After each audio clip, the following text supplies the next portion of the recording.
exciting young stars to Sergeants and South Africa's emotional return, the continent heads into 2026 with more depth, more talent, and more belief than ever before. So today on 54 Football X, we're breaking down all 10 teams that would be representing the African continent at the World Cup, but mainly focusing on the continent's biggest hopes: Morocco, Senegal, Ghana, Ivory Coast, and not forgetting South Africa. We'll look at their squad, stats, key players, strength, weakness, and realistic chance of going deep in the tournament. Can Africa eventually conquer the world? Morocco. Let's start with Africa's biggest hope in Morocco. In 2022, Morocco changed African football forever by becoming the very first side to play in the semi-final of a FIFA World Cup, defeating Belgium, Spain, and Portugal in one of the greatest underdog runs football has ever seen in the round leather game. But here is the scary part. Morocco might actually be better now than they were in Qatar. During qualification for the 2026 FIFA World Cup, Morocco were absolutely dominant. 8 matches they played, 8 wins they had, 22 goals were scored, only conceding 2 goals in the process. That is ridiculous consistency. And according to FIFA statistics, Morocco are now unbeaten in 22 World Cup qualifiers since 2015. This is one of the greatest qualifying runs in African football history. This team is built differently. Defensively, they are elite. Tactically, they are disciplined. And individually, they have world-class players. Achraf Hakimi remains one of the best attacking fullbacks in football history. Yassine Bono is still among the best goalkeepers in the world. Sofiane Amrabat gives them aggression and control in midfield. And they are now even more creative with Brahim Diaz. What makes Morocco dangerous is balance. Most African teams in the past rely heavily on flair and athleticism. Morocco combines that with European tactical structure.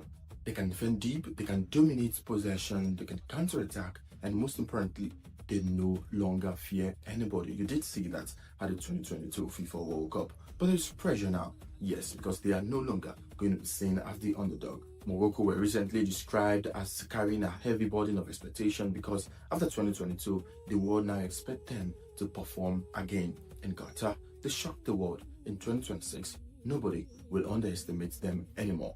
Still, if there is any African team that can actually reach the semi-finals again, or even the final, Morocco has the best chance. Now, let's talk about Senegal, arguably the most complete squad in Africa. Some analysts actually believe Senegal have a stronger overall squad compared to Morocco right now. And honestly, it is hard to argue. Senegal qualified unbeaten.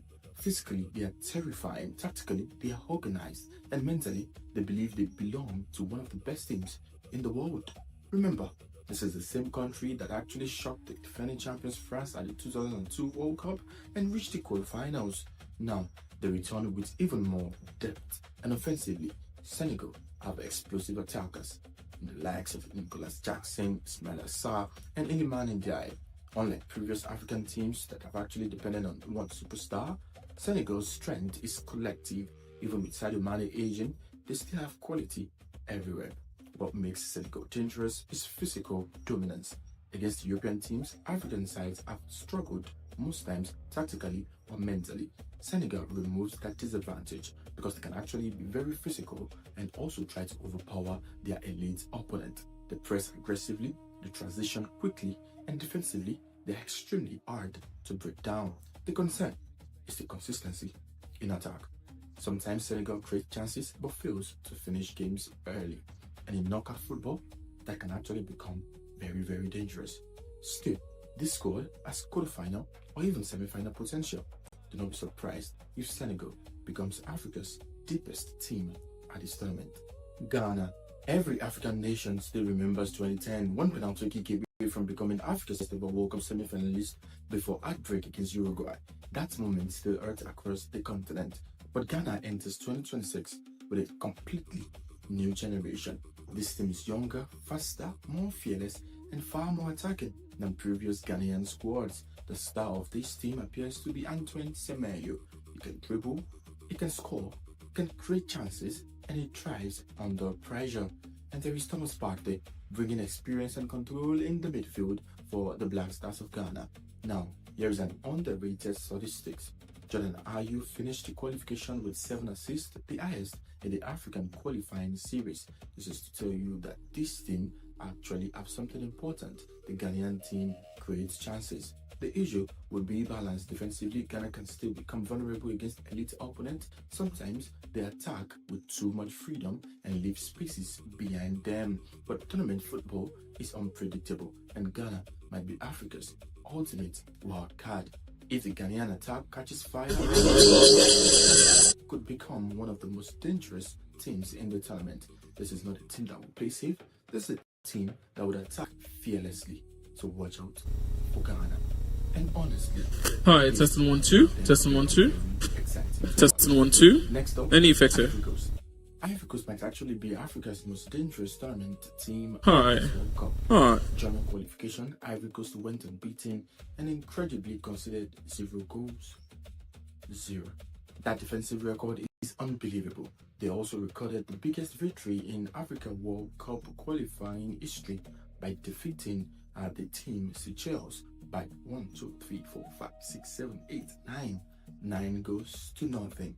This team has power, speed, technique, and not forgetting, belief. For this Ivory Coast team, Amad Diallo has become one of the most exciting young attackers in which you can look forward to in African football, and he will be thinking of taking the World Cup in his own stride. Frank Casey brings experience and leadership. Ibrahim Sangare tried to dominate the midfield battles for the Elephant of Ivory Coast, and Ousmane Diomande is imagined as one of Africa's best defenders. So one thing is sure, you would love about this Ivory Coast team is the exact balance they bring to their side. Unlike the golden generation of Drogba and Yaya Toure, this squad feels more complete tactically, and they defend together and also attack together. They press aggressively and find the right transition quickly. But the only concern, if you think about this team, is the fact that they do not truly have an elite striker. But in tournament football, organization often matters more than superior names. And this Ivory Coast team looks extremely difficult to beat. And honestly, they could surprise a whole lot of people at the 2026 FIFA World Cup. For Bafana of South Africa, qualification itself already feels historic, especially in a group that included the Super Eagles of Nigeria. This is a country with massive football passion, finally returning to the biggest stage, the FIFA World Cup.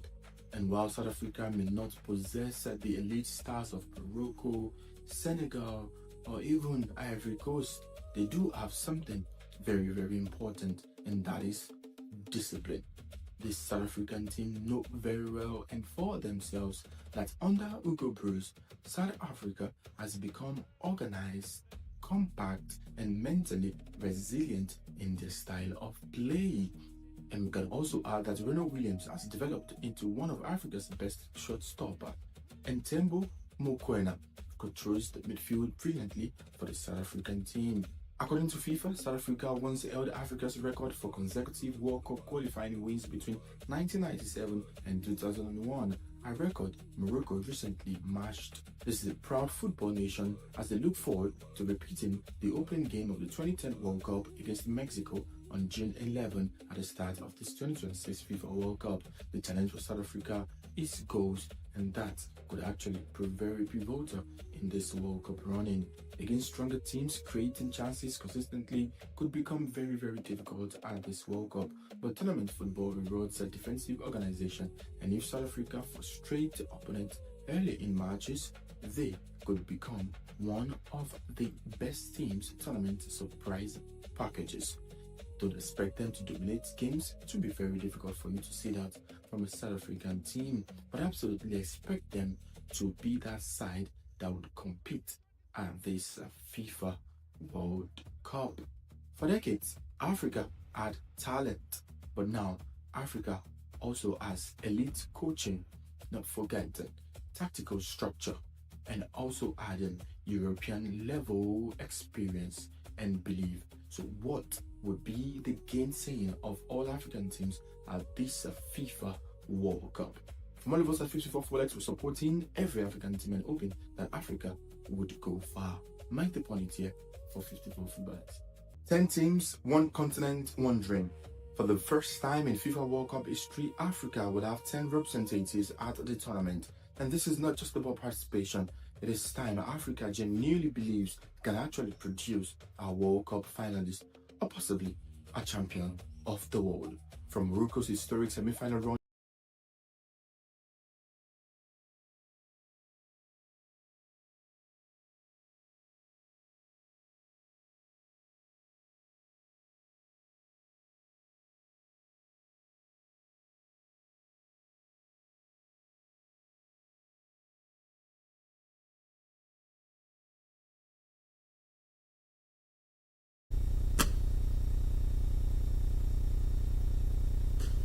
Good evening, ladies and gentlemen. Exciting times ahead for us tonight. Right here in Bature Breweries, Victoria Island, Lagos. I feel like saying I'm excited how I came through to this territory. You need to see how I land as we hang out in Victoria Island, just to put that into the right context. Good evening, welcome. Thank you so much for joining us as we continue our coverage of the 2026 World Cup taking place in USA, Mexico, and Canada. And I dare say that tonight we will not relent in giving you the best of our presentation talent as we're ready to go any length to make you content and ensure your time with us is well spent. Because we're hell-bent to make sure our reputation has no dent right under these Bature tents. If you say we're God sent, well, that's not too far from what that meant. Welcome on board to this one. Should be an exciting ride as we look out to seeing another African nation competing at the highest level in the Mundial. 4 have been eliminated so far. Senegal will be hoping to ensure that the continent has a second representative in the round of 16 stage of this global fiesta. I'm excited to be here. I'm your host. I'm not a ghost. I'm here to give you the best of our presentation toasters. This is my duty post. My name is Chuma Noli, and I'm in the company of an amazing guy. This guy does so much. He's a medical doctor officially, but also a guy who knows so much around sports and football. And he's a high-profile master of ceremonies. The one, the only, Dr. John! It's such a pleasure to be here. It's the round of 32 fixture. One of the biggest fixtures you'll find when it involves African countries. We're right here at Bature Brewery. The main action is happening right there, miles away in the United States. But we're here in Nigeria to bring all of the live action. And as you said, it's going to be a night. It's going to be a cracker of a night. The Teranga Lions of Senegal and the Belgian national team will be taking center stage. And right here, courtesy VIVX Sports will be bringing to you all of the action, play by play, blow by blow, and making sure you do not miss anything. It's such a pleasure to be here with you. Always nice to be by your side, my brother. And of course, while you're chopping the money as well, too, from the emceeing side of life, just share a bit of that to me as well. Great to be in the company of some amazing personalities who are hanging out right here in Bature Breweries and who have to, I guess, pick one side to support. We can see so many of our friends from other continents who are hanging out. You can see them on your screen as well, too. And these guys are ready to see between Belgium and Senegal, which of the two nations will progress into the round of 16 stage of the World Cup. Well, so far, it's not been the most exciting of times in the last few days for the African continent. Morocco got the better of the Netherlands to march on to the round of 16, and after that, it looks like the quality has been dropping for teams from the continent. Côte d'Ivoire narrowly were knocked out of the competition. We also saw South Africa lose to Canada. And just earlier today, I'm sure you enjoyed that with my guys, you know who all thinks now, timid, never ready to be timid. And of course, the one and only Wale Adegun, they were here earlier for that fixture involving England and DR Congo. And it looks like the guys from Congo needed a doctor at the end of the fixture. DR Congo, Dr. Congo, someone will say really, because they were heartbroken after the action. But don't try that at home though. It's Democratic Republic of Congo officially. And their dream of getting to the next stage of the World Cup is over. Perhaps they can think of being there in the next 4 years. Let's focus on what we have for tonight, shall we? By the way, it would be nice to have you drop your comments on the comment section. We're streaming live on VIV Export, and it's a brand that ensures that we keep promoting the very best of sports from the African continent, and that's why we're here on a night where an African team is in action. Dr. George, first up, before we get into the nitty-gritty of the serious talk around this fixture involving teams with massive integrity, I will be keen to speak to you as a celebrity that you are, and just find out what you make of the entire experience in the World Cup this year. It's been an amazing experience, and I'm going to speak from the African perspective. The African teams have showed up, they've come correct, they've given us technique, they've given us power, they've given us results. We've seen some of the biggest results in this competition, courtesy African sides. And going into the round of 32, even though we see that a lot of hearts have been broken, with a lot of African teams crashing out, but you must give it to the African sides. And in general, it's been a very good World Cup, because before the World Cup started, there were lots of issues. And just some days ago, we saw record attendances at this year's World Cup. Who would have thought?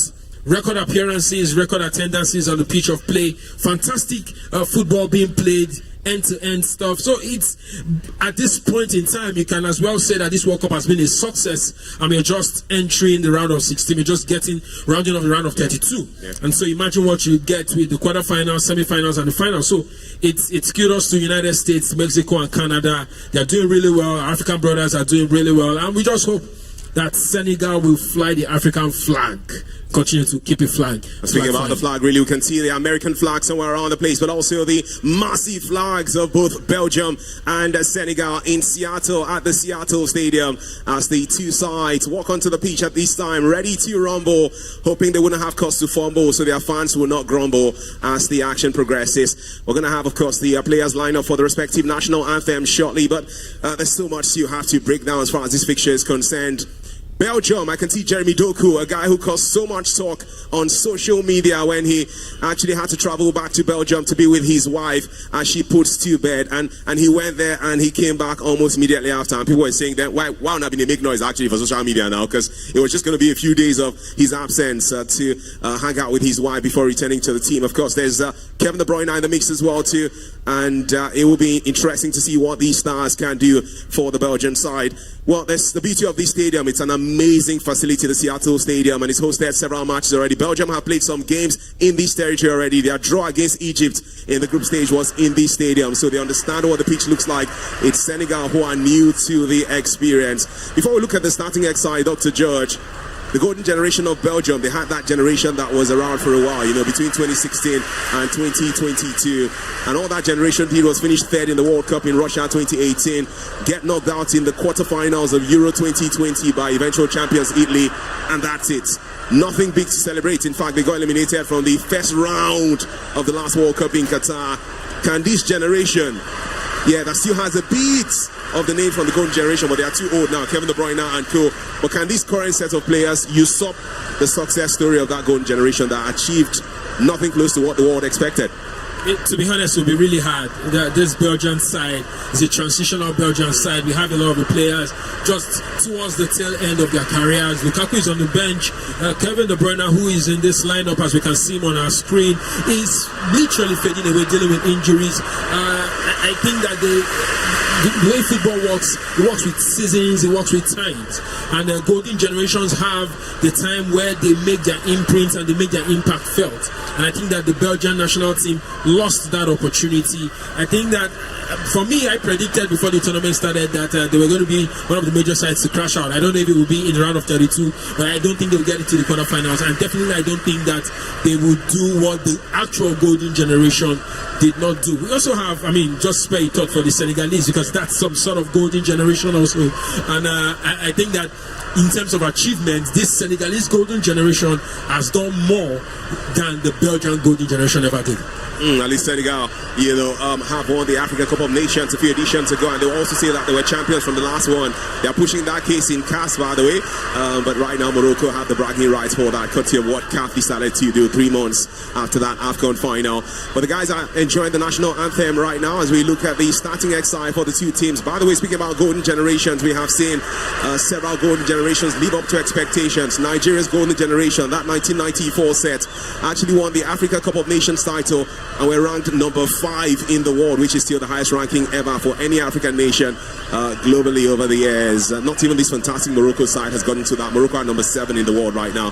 So what Nigeria did then was massive. And of course, we saw the Cameroonian golden generation too in recent times. Samuel Eto'o and co, Patrick Mboma, they won the AFCON back-to-back 2000 and 2002, and got Olympic gold with the under-23 said too. So that golden generation did magic. Morocco's golden generation right now are doing well too. Currently the African champions as we speak, and they got to the semi-final stage of the World Cup.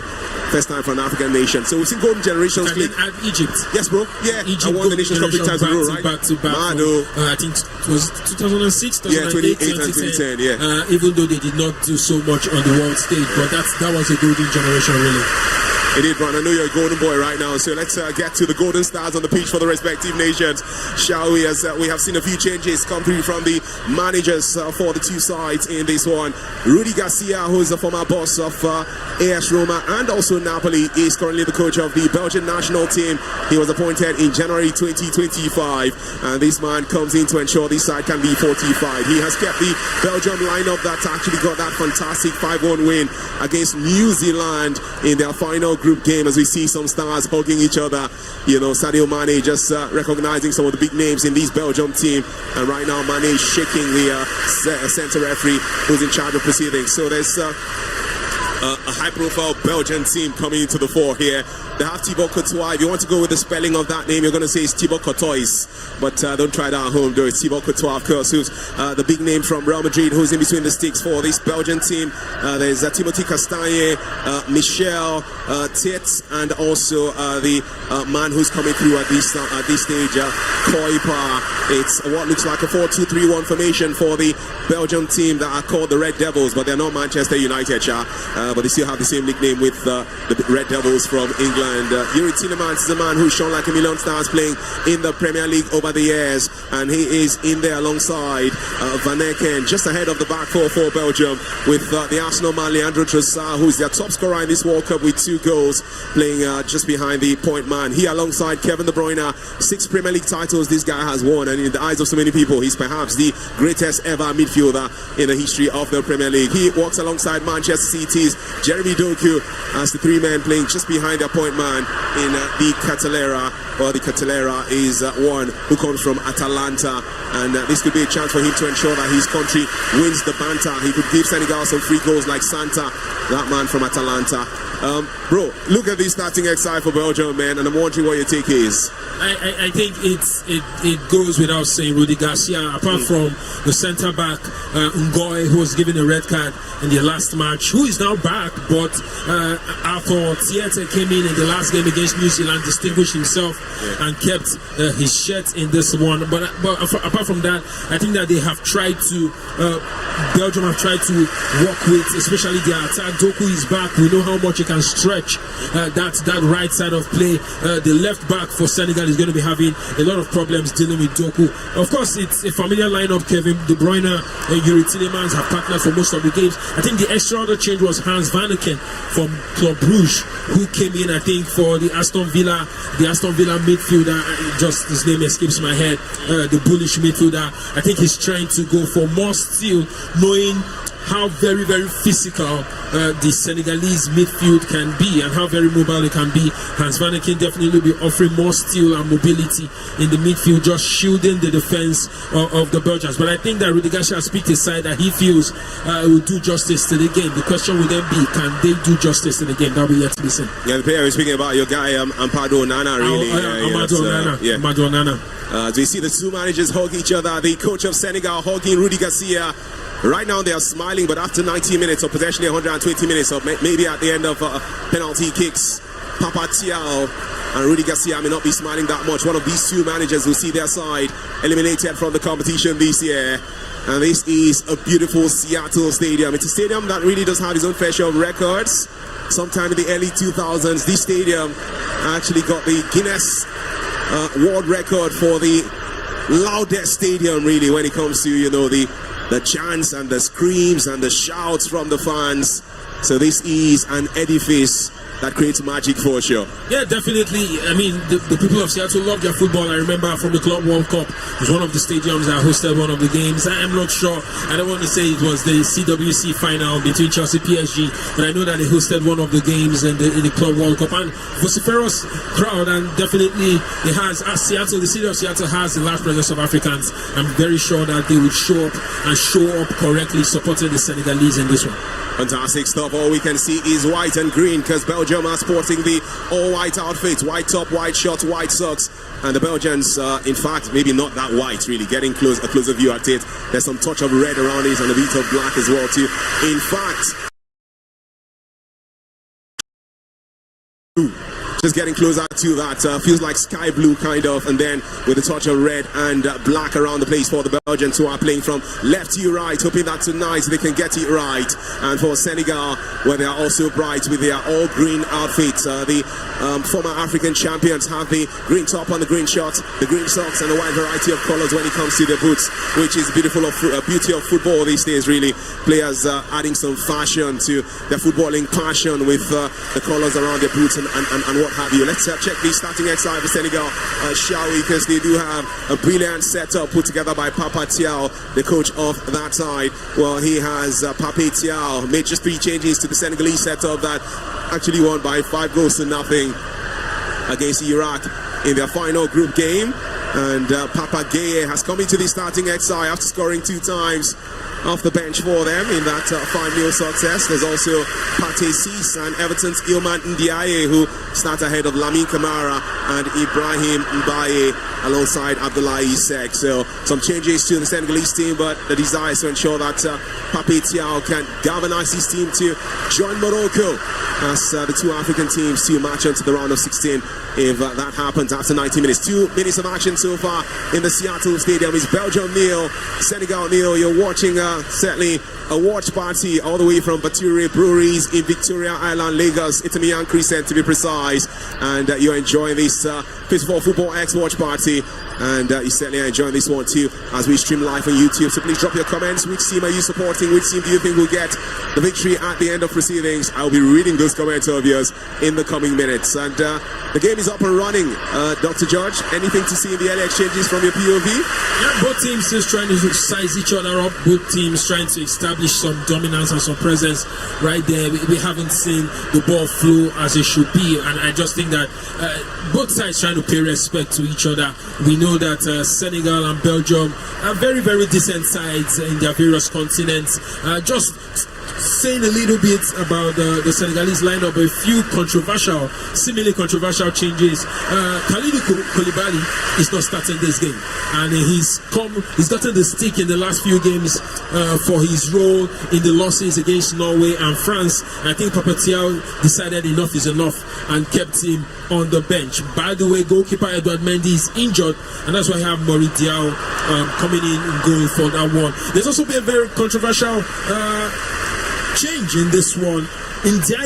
Ilman Ndiaye, the world literally has clamored for Ndiaye to come in. We saw his fantastic goal against Iraq in their last game, and he's now claimed the starting bet. Let's hope that he'll be able to combine expertly with Ismail Assar, Sadio Mané to produce excellence. Pape Gueye, who also got 2 goals in that one, is in here, and I think that Papa Thiaw is just rewarding good work, because these guys came in the last game. They are amongst the goals, did really well, and he's rewarded them with a starting bet. So let's see if they're able to pay the coach with fantastic performances in this one. Indeed, they're passing the ball around the place. Senegal attacking from right to left with the all-green outfit. Going towards that right-hand side to find Ilman Ndiaye. It's a night where he's going to show you he's not an ill man. He's actually very healthy. And there's quality of plenty for the Senegal setup that walk their way to the grand finale of AFCON 2025 that came to an end in early 2026. Ilman Ndiaye from that territory, that right-hand side seems to be a beautiful territory for them. Well, I thought he was going to take a shot, but opted to lay the pass to her teammates, and Belgium will regain possession, albeit momentarily, as the Senegalese will go all the way back to the centre-back partnership of Sis and Niakite. That's the option of Diatta from that right-hand side of defending. But the long ball goes all the way out for a goal kick for Belgium that Thibaut Courtois will be excited to take. This guy is quite a handful when he's in the mood. Ilman Ndiaye. Definitely. And one thing you can bet on the Teranga Lions is they will play with a certain level of gusto, a certain level of fearlessness. They are not called Teranga Lions for nothing. You can see in the early exchanges, 5 minutes in, and they are ready. Ndiaye Mané, the midfield already stretching play. They're already trying to establish their presence and make Belgium feel a little threatened. And I think that will be the fixture that we will find in these exchanges as we see both sides just trying to make their presence felt. Without about it is Belgium. How it is their turn to come forward. The team on the light blue top and white shots. Beautiful stuff for them from the right-hand channel. Ball squared through. Senegal really keen to put that out with C's and Yakite doing their job. And Leandro Trossard, here's a man who was speaking before this game saying that, hey, Belgians around the country are happy that they're into the knockout rounds. And he feels they have gotten better as the competition progresses. He also is getting better as well too. Castagne, here taking this throwing for the Red Devils, a nation that finished fourth in the 1986 World Cup. But that record was eclipsed by the 2018 set that were third best in Russia. They found a way to lead themselves to the semi-finals like an usher, but could not win the title in Russia. Ball back to Belgium from that setting. Certainly Thibaut Courtois will have a feel as well too.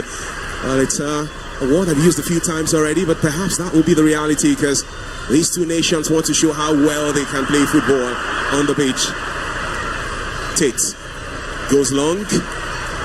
To get Jérémy Doku from that left-hand side, but the Manchester City star had the ball moving too quickly for his liking. And Diao, the standing goalkeeper for Senegal, will help them pass from the back. Foul committed, centre referee sports an infringement and decides to hold play for a bit. Senegal will have a free kick. It was Yuri Tielemans who was guilty of the foul right there. The centre referee in charge of this fixture, by the way, is high-profile name here is, takes charge of this, Said Martinez. Hoping there will be no cause for controversy throughout the duration of this game. Dr. George, it feels like both nations are trying to size each other up in the early exchanges.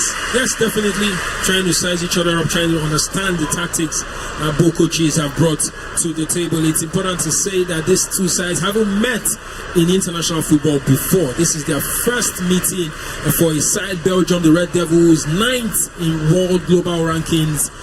Senegal, the Teranga Lions, 15th. So these are two sides in the top 20 best playing sides football-wise in the world, and this is their first encounter against each other. So you can imagine there is no previous, as they would say in school, scheme of work to refer, even though we're going to say that against African sides, the Belgians have had a good record.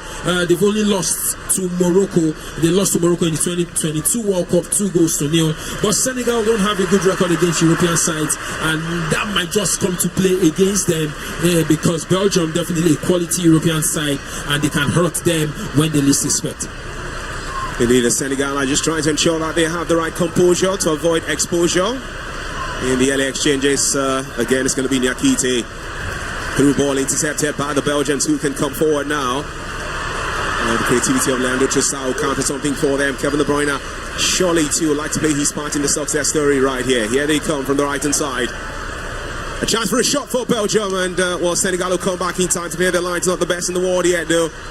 And they'll have another attempt, this one, straight into the arms of goalkeeper Diao. Leandro Trossard just saying, hey, I netted twice against New Zealand, and I also want to beat Senegal in this land. That was a well-taken shot. Goalkeeper definitely in place for that one. We saw Kevin De Bruyne a little hesitancy in releasing the ball. I think that he could have done better with that opportunity. But the Belgians knocking on the door already. First shot on target, and I'm very sure there will be multiple. Senegal, a nation that stunned the world in their debut appearance in the World Cup in Korea, Japan 2002.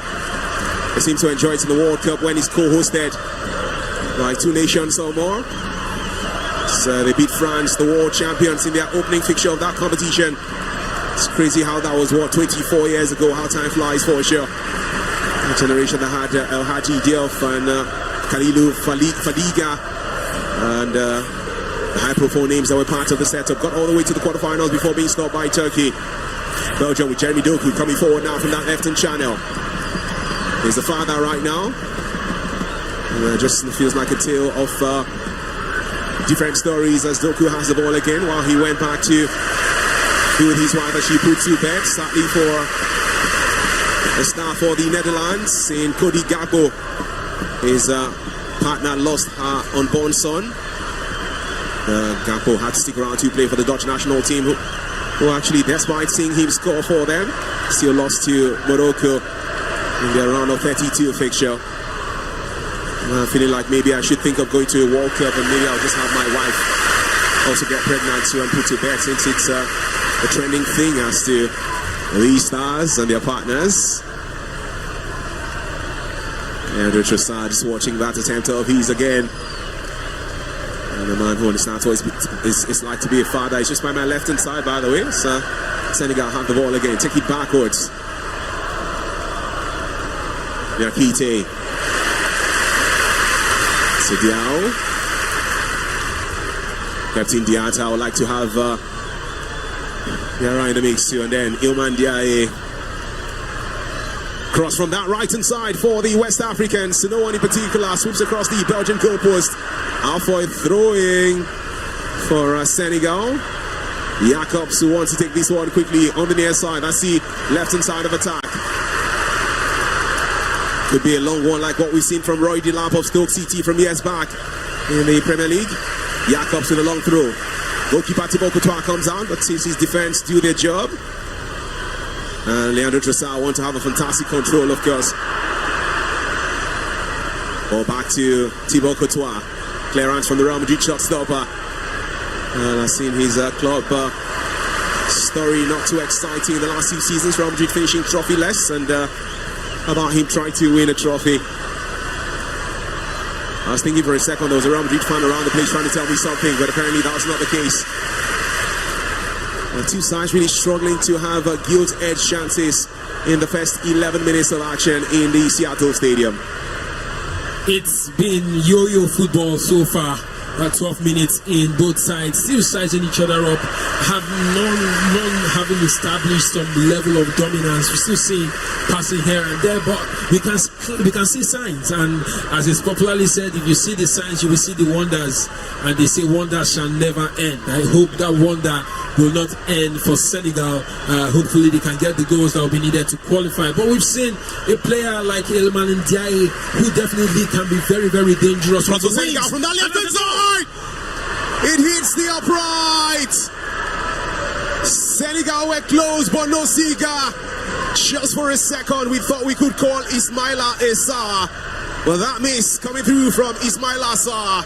Some brilliant play for the West Africans from the left-hand channel in attack. Lovely cross came through from that side, and there was some fumble from Thibaut Courtois. His punch was not good enough. Sarr was taken by surprise, and he just couldn't put that into the back of the opposition's net. That was so close. We saw the lovely interplay of passes from Sadio Mané to Jacobs, pulling the cross in. I think that the Belgian defense had a moment of brain freeze. Thibaut Courtois definitely couldn't get his hand on that, and I think that half hand he got on that ball meant that Ismaila Sarr lost some balance. As we can see, that just took the ball a little bit away from Sarr, and Sarr definitely having little or no chance to get that into goal. Belgium will be thanking God for the bar keeping the ball away, but early signs once again, early signs we're finding in this game, and it is going to prove to be very exciting. Beautiful early signs for the Senegalese setup. Ilman Ndiaye certainly helping out with his red-coloured boots. A chance for another cross from this left-hand channel for Senegal. Territory where we're seeing Sadio Mané operate from. Beautiful start this is for the West Africans. But for them, the look for a second successful cross has not been that good yet, as Gaye gets a throw for them, and Mane is just telling his teammates, Una, using our sense, it could just be happening for us here. I'm just wondering what the amazing personalities who have attended this lovely evening right here, hanging out and having fun at Bature breweries on Etamia, Creashead, Victoria Island, Lagos. Wondering if they are supporting Belgium or Senegal. Only time will tell when the goal is scored. Possession stats, 61% for the West Africans, 34% for Belgium. just about 5% in between play between the two sides. That's very whooping, and that's been clear really. Senegal having more of the ball, just trying to find their way around the Belgian defense and midfield. And the Belgians have been a little more direct, as you can see with the possession, just trying to get the ball across very vertically to their wingers, Trossard and Doku. So far hasn't worked for them, and if it continues like this, Senegal with much of the ball, you definitely know that they might have more of the chances, and that might just spell doom for the Red Devils. Belgium making their 15th appearance in the World Cup. They were one of the few sides that took part in the very first edition in 1930. Senegal now could be really keen to cause a bit of trouble there, but Tits will come through and help in defending. Senegal have a throwing on the near side. That's the left-hand side of attack. Sadio Mané will take this, or is he going to drop the ball for a teammate? I think he will. Man who these days plays in Saudi Arabia alongside Cristiano Ronaldo for Al Nassr, a team that are champions of Saudi Arabia for 2026. Senegal switch play towards that right hand side. Diarra in the mix there for sure. Opening up for him from the right was Ilman Diaye, but he opted to go for another option. And they would want to move from the center to the left and able to find Sadio Mané, courtesy of Castagne's good defending. Belgium trying to orchestrate a bit of magic if they can here, and when you do have the presence of Di Catalere, the man from Atalanta, you think that there could be something creative created. It's back to the back line of Senegal. Niakite clears that for his second time of asking, trying to find Ilman Diaye, the Everton man Diaye. Lovely control from him, being marked by of course Tit. Ilman Diaye still has the ball right now. A man who's twice his trade in the Premier League. It's going to get the right support from Diarra. Back to Senegal again in possession. Lovely passes, cross from that right side. And it will be the clear out of a header from Michel for Belgium.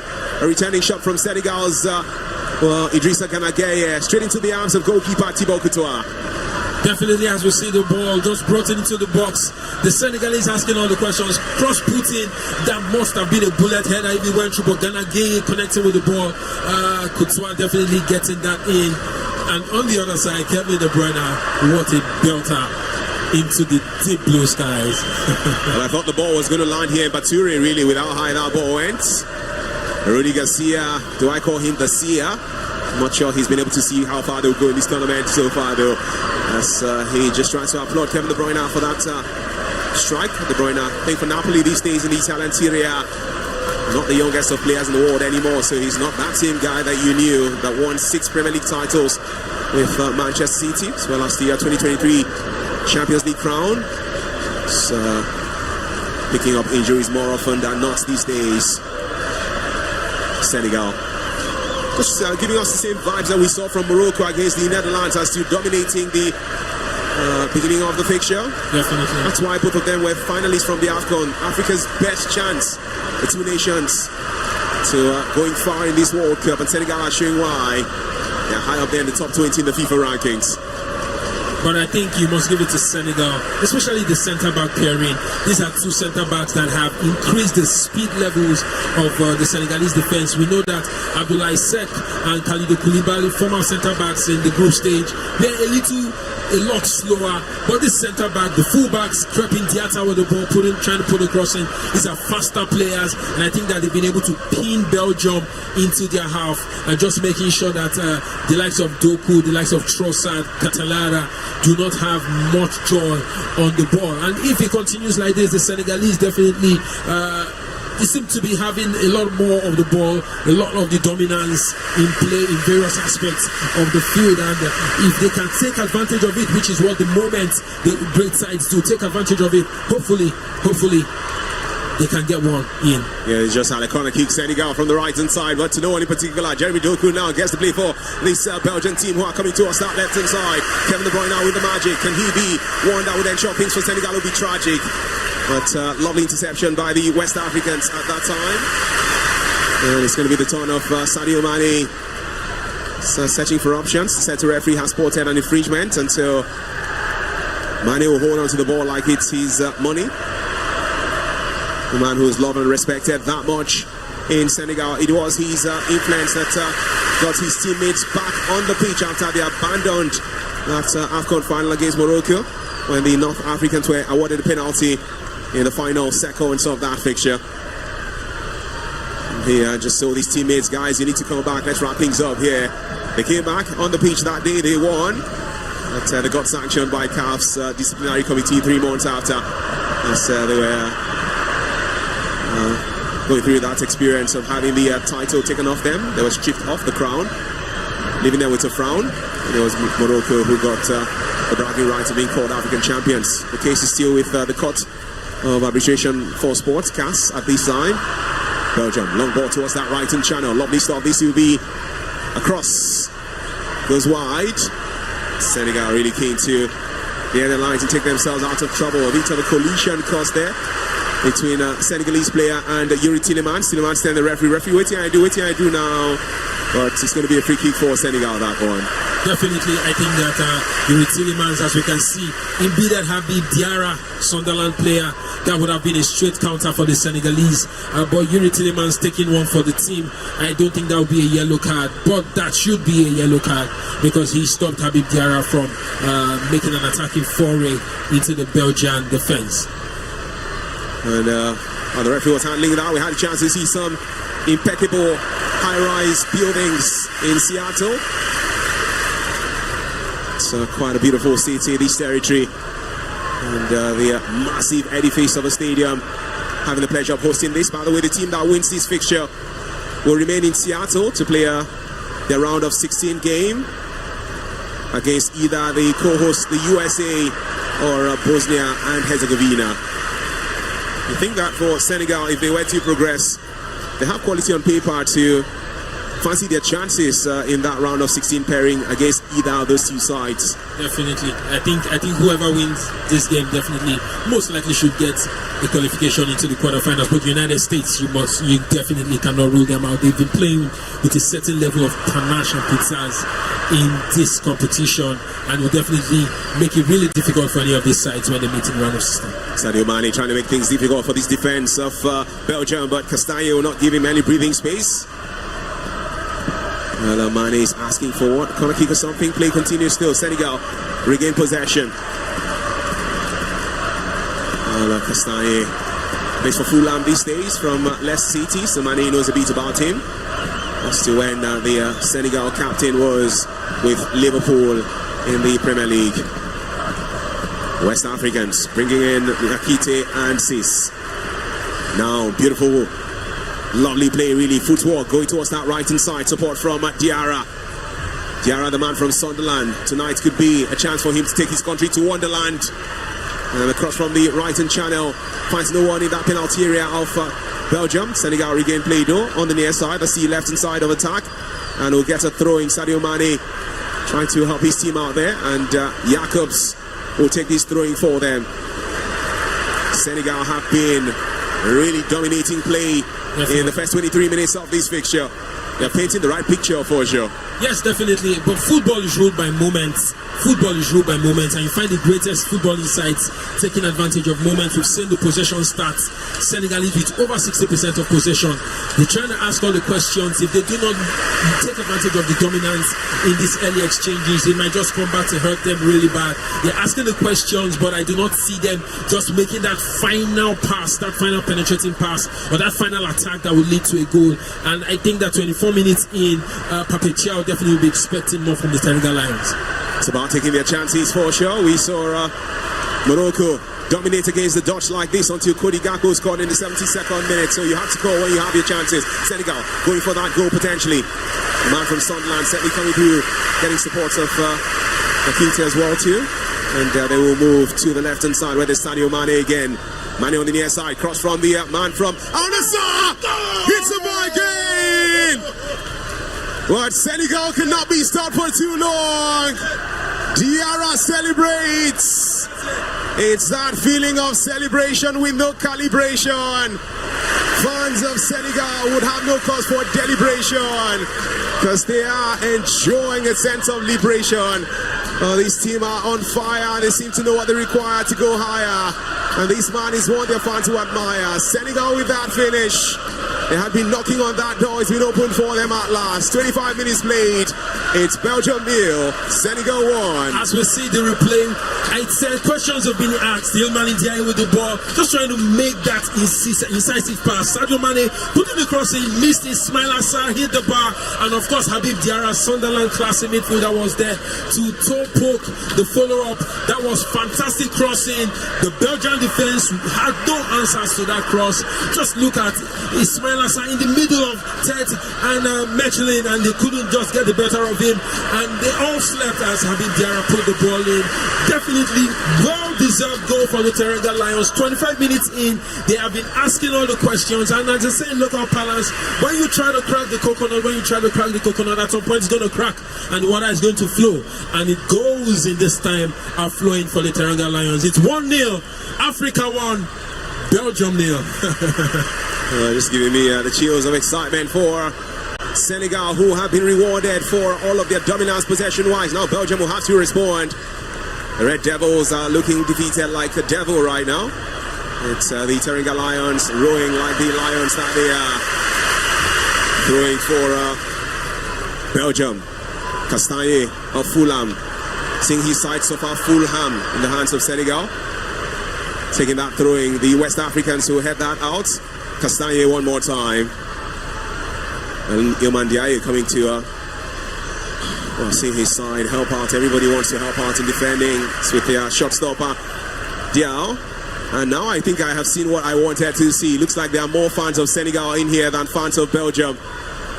It's Africa United, or isn't it, for sure? I would like to check something where Belgium score and see if there's going to be anybody in these territories screaming. If they will score. Just enjoying this watch party.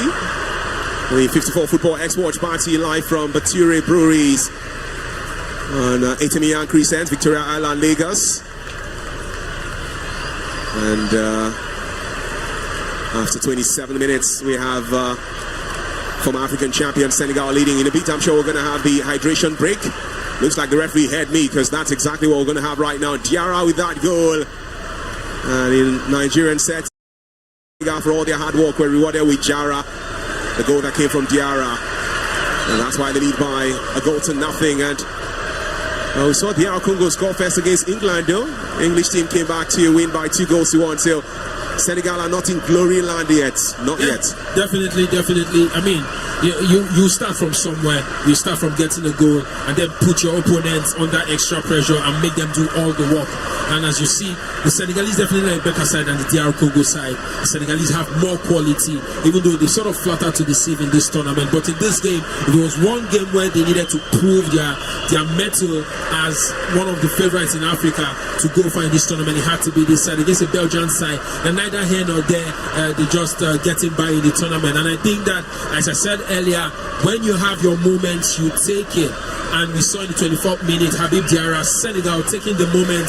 I mean, if they continue this way, they might just get another goal before the first half ends, because the Belgians have not played like a side that want to get a goal. There's been no form of disturbance. There's been no form of pressure on the Senegalese defense. Literally, the Senegalese defense and the goalkeeper are pretty much they've had a very, very calm 25 minutes so far. And so that bodes well for the Senegalese. For the Belgians, Rudy Garcia in this hydration break will definitely have a lot of questions for his players. Definitely have a few things to tweak. And one thing I don't like about the hydration break, sadly, while I know that medically it's really good for the players, is the fact that it reduces, it takes away the pressure. It takes away the momentum that the side on the wave has, on the ascendancy has, and we might just come back and see a different, a rehydrated and a revitalized Belgian side. A good thing about these sides is all they're getting is hydration and not titration. So there will be Belgium's desire to come back on the pitch and banish any form of frustration. So Senegal are the ones with the right demonstration now after that goal from Diarra. This is a chance for FIFA to make some extra bucks, same with the TV right holders too.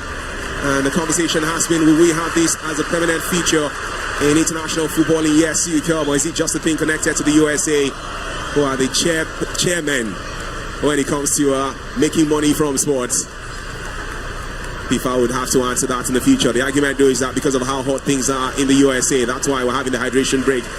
Some others, coaches have said, hey, I don't like it that much. Thomas Tuchel was asked by a Nigerian journalist of Ghana Media, and he said, hey, it's not really what I want. So it looks like we're seeing a bit of rain. Was that water from somewhere on Kevin De Bruyne and Coach Rudy Garcia? Play is going to restart right now after half an hour of football played. It's Senegal with a goal displayed in a fixture that will not be replayed. Because you win and progress, you lose, and you're out of the competition. Right now, Belgium may just be on course to being the second European nation to be eliminated by a team from Africa in the round of 32 of this World Cup. And as much as the last time it was FIFA rankings playing its magic, Morocco number 7 in the world, the Netherlands number 8, and the 7th best got the better of the 8th best. This time around it's a different ball game because Belgium are on a higher place in the rankings than Senegal. Like they say, football is played on the pitch and not on paper. Now it is Belgium who will, the team playing from left to right, get play activated again. They have in the World Cup in 1930, 1934, 1938, the first set of World Cups they were around, and then had a bit of a pause. We're back in 1954, 1970, 1982, 1986, 1990 as Rudy Garcia cleans whatever was poured on his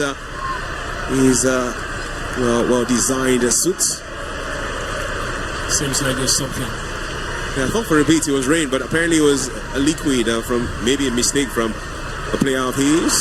So Italian 90 they were there, USA 94, 1998, 2002, and then they have been in the last 4 World Cups, 2014, 2018, 2022, and now 2026. Yeah, definitely. It looks like something happening at the stadium. The referee definitely trying to confirm a few things. And I'm just thinking, and just trying to look at the Belgian side for a bit. Would this have been a kind of game where you would have the likes of a Romelu Lukaku being the spearhead, the arrowhead for the Red Devils, just someone to bring in that physicality? And if you say you don't want a Lukaku, maybe a Lukabakio of Benfica, just someone to trouble the Senegalese defense, because you look at a Charles de Catalara, you don't see him disturbing Diakite and Patesis. Those are very imposing players right there in the defense. Catalara definitely is more silky, more technical, and he might not be able to ruffle the feathers in the Senegalese defense. So that's probably Rudy Garcia listening to me. This might be something really to think of and changes to make maybe when it's halftime. You were speaking, Dr. George. There was some complaint from Jérémy Doku, who said, hey ref, give me something because Nyakite found me. And apparently it feels like the Manchester City man dived in the process. So play continues. 33 minutes officially at the Seattle Stadium. It's Belgium 0, Senegal 1. The Senegalese side have played European teams 10 times in the past before this meeting. 3 wins, 2 draws, 5 defeats. 2 of those 5 defeats have come in this 2026 Mondial against France and Norway. But tonight, they are ready to find a way even where there's no way. So many people would have thought that the Africans will be the ones on the back foot, but they are the ones who are accentuating quality. These 2 sides actually started slowly in the competition. 2 draws for Belgium against teams that they should have beaten on paper. Iran, Egypt. But then they signed off the group phase with a 5-star performance, winning by 5 goals to 1. Same story for Senegal, defeating the hands of France and Norway in the first 2 fixtures. There was also a 5-star performance, 5-0 for them in their final group game, and that win made Senegal the African team with the biggest win ever in the history of the World Cup. 5 goals without conceding any. No African nation had ever done that in the past. Definitely no African side, and that just shows you the quality the Teranga Lions can bring to the pitch of play on a good day. In that last game, their backs were against the wall. Iraq definitely had something to play for, but the Senegalese wanted it more, and you could see that in the play. They missed a lot of chances. That game could have gone as much as 8-9 goals. Nicholas Jackson sadly amongst the misses in that game, but they got 5 goals. they're one of the few sides, if not the only sides, amongst the third place teams that made it to the round of 32 with 3 points. And that was because they got 5 goals, which raised their goal difference to I think a +1 or +2 in the final scheme of things, and has led them in this context that where they lead by a goal to nil. I thought Kevin De Bruyne was going to find some space. He was hoping to do that, but unsuccessful. Sadio Mané tries to clear for Senegal. And Belgium will regain possession again. Here they will come with the procession. Not ready for recession this side. Tate just around that centre circle area. Certainly that's where you have Van Aken and Yuri Tillemans. They will come to the right. The forward man hoping to get that ball, but it's Michel who will get it back to Tate. The back line for Belgium so forward-minded in their play that they are around the halfway stage of the pitch. Go back to that left. The centre-back partnership having a feel they are keen to just attract the Senegalese players who come at them. Unsuccessful yet. Castagne over to Michel. They switch to the left-hand side of defending. Long ball to find Yuri Tillemans. Senegal will regain possession. Here they come now, the West Africans, the Teranga Lions. There's the presence certainly of the big names like Ismail Assar. Mane puts them in the mix. Someone is shouting on the background. I know they play shots. Will not take shots now. Well, Senegal would have Sadio Mané again walking his way through, and possession is lost. A free kick. No, the referee says play on. Senegal still have the ball though because they do have the advantage. Sadio Mané, quick 1-2, lovely stop by the Al-Nassr man! And strike straight into the arms of goalkeeper Thibaut Courtois. And Senegal are turning on the stars tonight. Lovely activation this side, have the right motivation. Definitely, we saw that passage of play. The Senegalese play with a certain level of bravado, just passing and opening the Belgians like you crack biscuits. Sadio Mané with that final shot really didn't get the better of Thibaut Courtois, but you must give it to the Senegalese. I really love the excellence they bring into the pitch of play. This lovely match. 37 minutes in, and the Senegalese asking all the questions, making the Belgians feel like they are an African side. Not looking like a quality European side that is 9th in FIFA rankings. Really, the Belgians hanging on for their dear lives. And in another game, in another circumstance, this could have just been a 2 or 3 goal scoreline right now in favor of the Senegalese. Really, Belgium really yet to exert themselves as a big name in this competition. Seems to get a bit of similarity from Germany, who we also saw, apart from the win against Curacao, really unconvincing in their performances. Was a narrow victory against Cote d'Ivoire, then they got knocked out in the next round by Paraguay. That could be the story for Belgium here too. But Kevin De Bruyne wants to help them out. Jérémy Doku, who switched towards his right hand side. The new father trying to go past the defenders. Able to square the ball through to a teammate who's running forward, but Senegal will put the ball out. Belgium will come forward again. Looks like we may just have seen a switch. Doku may have come to this right hand side, allowing Trossard go to the left. And Trossard is guilty of a foul. Senegal will have a free kick. So they have a man who's down right now, and to the frustration of Trossard, who's like, wait till they really do this guy, man. Definitely frustrated. Definitely frustrated. He hasn't had so much joy in this game. I think that was very, very mature play from the Senegalese, just to douse the tension as we see the passage of play. Sadio Mané taking the ball, beating 1 or 2, putting the shot in, but that was without power. And Thibaut Courtois, we know how world class he can be, just getting the ball. Sadio Mané knowing he can do better, and it's just that stay with Kevin De Bruyne, and what could have been. I think that if the Senegalese get his second goal before the first half ends, it can just be goodbye to Belgium. Just about 5 minutes, over 5 minutes away from the 45th minute mark. And there's going to be a few minutes added to after that, courtesy of the new hydration break we're getting used to. Belgium do have the presence of Tate and Cooper in the mix, and surely would have the presence as well of Michel. Tate again. Well, 39 minutes of play we have seen at the Seattle Stadium. It's the Africans who are smiling. Africa had the highest number of teams as to percentage now. progressing into the next round. Yeah, it's a whooping 90%, which was better than over 80% for Europe. And the ball is back with a shot stopper for Senegal. The man who has taken the place of Edouard Mendy. Mendy picked up an injury in Senegal's defeat in the hands of Norway, and he had to travel back to Saudi Arabia to be attended to medically. That has put his participation in this competition in doubt at this stage. The prayer will be that he returns if this team keeps progressing to the latter rounds of the Mundial. Belgium with the ball on the far side. How many more of these passes can they put together to open up something? Jérémy Doku takes it backwards. And they will take it all the way back to Michel. Michel to Tate. Belgium coming forward from that left-hand side of attack. That's the far side. Not finding the right spaces. Now they could just find that space. Ball will be squared through to no one in particular. Senegal clear. Give themselves a bit of respite. They should have done better there. Leandro Trossard not too excited with the outcome of that potential squared ball through. They don't find anybody. With the team attacking from left to right will come forward again. Belgium, the Red Devils as they are called. Right now they see red, my brother. Definitely they're seeing red. Trossard definitely disappointed. Maxime de Koipa, Brighton defender, could have done better. That was an incisive pass. Definitely he wasn't looking.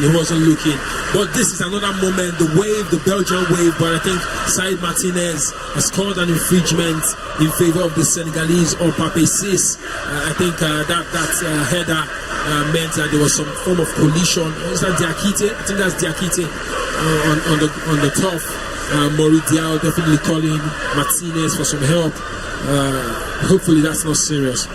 As we can see, yes, it was a collision. It was a collision. Diakite and Sis had the collision. Oh, Crepin Diatta and Sis had that collision. Definitely, I'm sure the medics will be on top of it. Rudy Garcia wondering what he can do better. Definitely to make sure that the Belgians get one probably before the first half runs out. Yeah, and Dr. George just seeing Lukaku on the screen and then saying that's a big man. He's the record goal scorer, all-time goal scorer for the Belgian national team. He's netted as many as 5 goals or so in the World Cup for them, dating back to Brazil 2014. Sadly for him, the 2022 World Cup in Qatar was not good enough. Felt like it made him sick with cough and Qatar. So he didn't have the best of times in Qatar. That man Lukaku could do better though in Canada, USA and Mexico in 2026 if he comes on. Long ball for Senegal. Could find no one. And Belgium will say thank you so much. Castagne wouldn't mind helping them defend out from the back. 43 minutes played. Michel. Tate. Just interesting to see what Koipa is doing with those long balls of his at times. Jérémy Doku now with a marker. Doku! But the deflection puts that towards the path of the shot stopper for Senegal, Diaw. That was really close. Kevin De Bruyne rolling back the years. One of the few moments Jérémy Doku has had in this game. And that was a very, very wicked deflection that could have beaten Maurice Diaw. Thankfully, the Belgians haven't gotten a goal from that.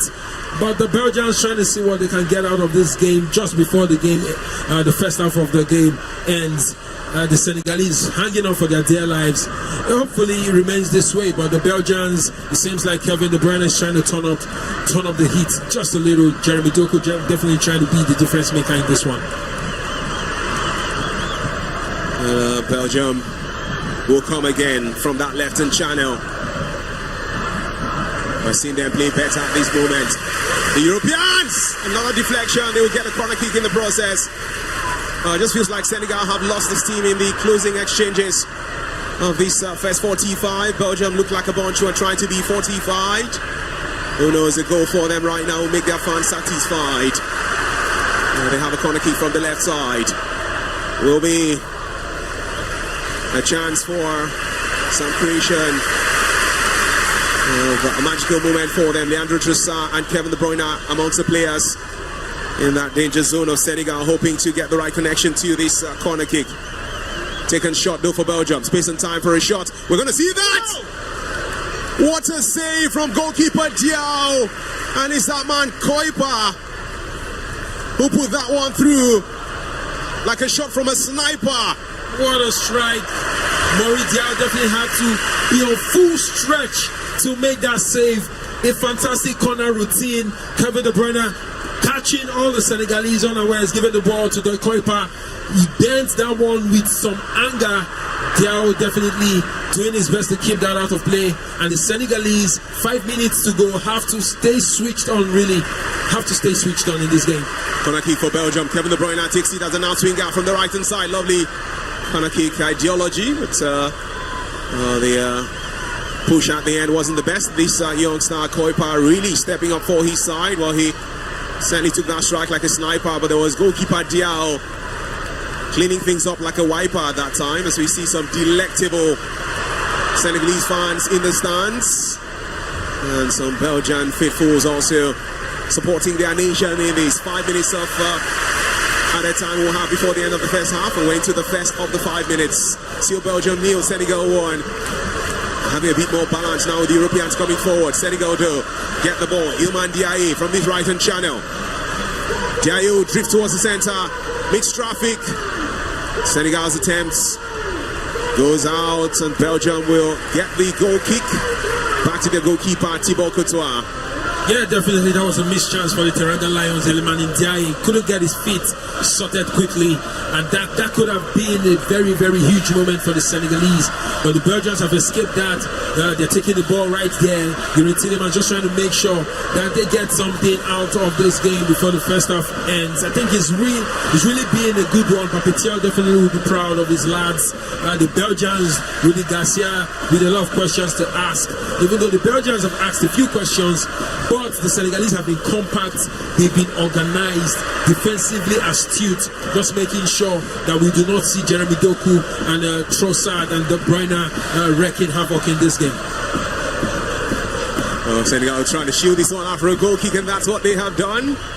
Great job by Nyakite for them at that time. It's going to be out for a goal kick for the West Africans. And the nation in the ascendancy when it comes to playing good football. They certainly have the right tendency. And their goalkeeper Diao will be launching this. He really has held his own, kept a clean sheet in the absence of the first choice against New Zealand. And after 45 minutes in this against one of the top 10 teams in the world, he's also keeping a clean sheet. And we saw his quality with that fantastic save from the shot from Koipa a few minutes ago. Jérémy Doku is fouled. Free kick for Belgium this is. Let's get here with the foul. And Dr. George, looks like Senegal may try to defend themselves to the end of the first half with a 1-0 advantage. Yeah, they have for a major part of the game, they've exerted themselves, and you can see it just looks like the Senegalese need a break as soon as possible. Physically, they look spent. Their midfielders, Pape Gueye, Habib Diarra, Gana Gueye, have run themselves to the ground, and they just need this break to come very, very quickly, because the Belgians seem to be taking advantage of that drop in physicality, and as you can see, defending for their dear lives, while the Belgians trying to make sure they get the ball into the box as quickly as they can. The team on the white shirts with the light blue top that has red, black and white connections around it. Have Kevin De Bruyne now with the ball for them. Jérémy Doku now. Doku goes past his first marker, tries to go past the second, and then he's asking for a free kick, and I think they will get it. It's a free kick for Belgium in the dying embers of the first half here. It's Kevin De Bruyne-esque territory. This could be a chance for a direct attempt at goalkeeper Diao. That was a lot of kicks to Jérémy Doku. One thing you must give the Senegalese in this game is how they have kept Jérémy Doku quiet. We know how much of a live wire this guy can be on the right. We know the impact and the havoc he can wreak on teams on a very good day. But in this game, he's been kept silent.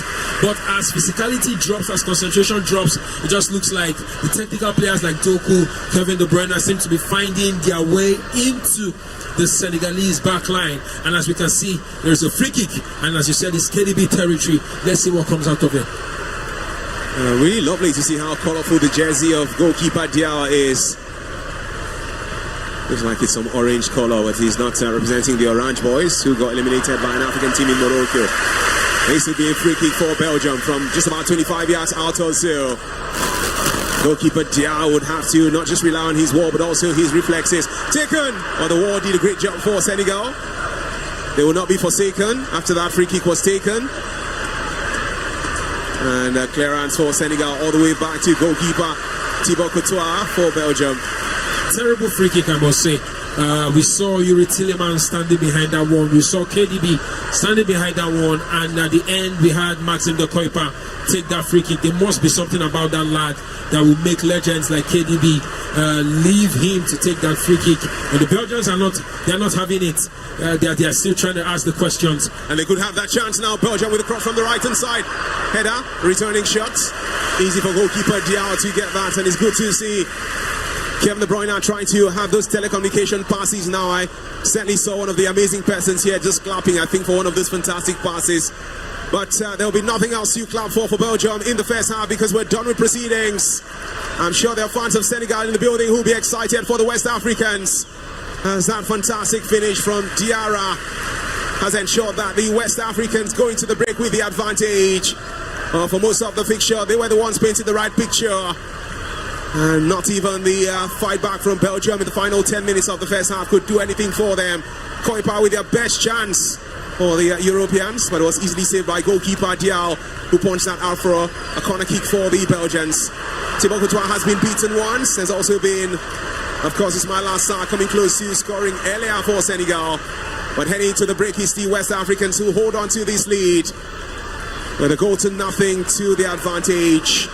And at the Seattle Stadium, the Africans are an elated bunch. They're quite excited, delighted when it comes to seeing the lights. They are seeing that right now. It's halftime officially. It's Belgium 0, Senegal 1. Yes, definitely. Rudy Garcia, it seems like his notes are full. I mean, Senegalese Papetiao definitely took him to class. He had a lot to write down. I hope that the halftime break will be enough for Rudy Garcia to transmit all of that information to the lads, because second half, 45 minutes left. It's a lot to play for. It's a lot to go hard in this game. It's a round of 16 bets at stake, and Belgium might just be embarrassed by one of the top sides in Africa. Who knows? Also an opportunity for the Senegalese to refresh, to re-strategize, to reset, to revitalize, and just an opportunity to catch their breath, as we saw them running out of breath and steam in that first half. But you must give all credit to the Teranga Lions. They have been very, very good in this game, and so far they've had proof for all of the good play by the solitary goal scored by Senegalese midfielder Sunderland silky player Habib Diarra. Amazing stuff. The second 45 will come alive in just over 10 minutes time. We'll go in for a short break right now to take some water, so we don't have cost to stutter. It's the Football X Watch Party live from Bature Brewery on Itamian Crescent, Victoria Island, Lagos. And the fun continues right here, right now. Stick around. We'll be back shortly for more of the drama as it unfolds live at the Seattle Stadium. It's Chuma Nolly in here alongside Dr. George. And don't judge us, because we're here like George of the Jungle. We'll be back shortly.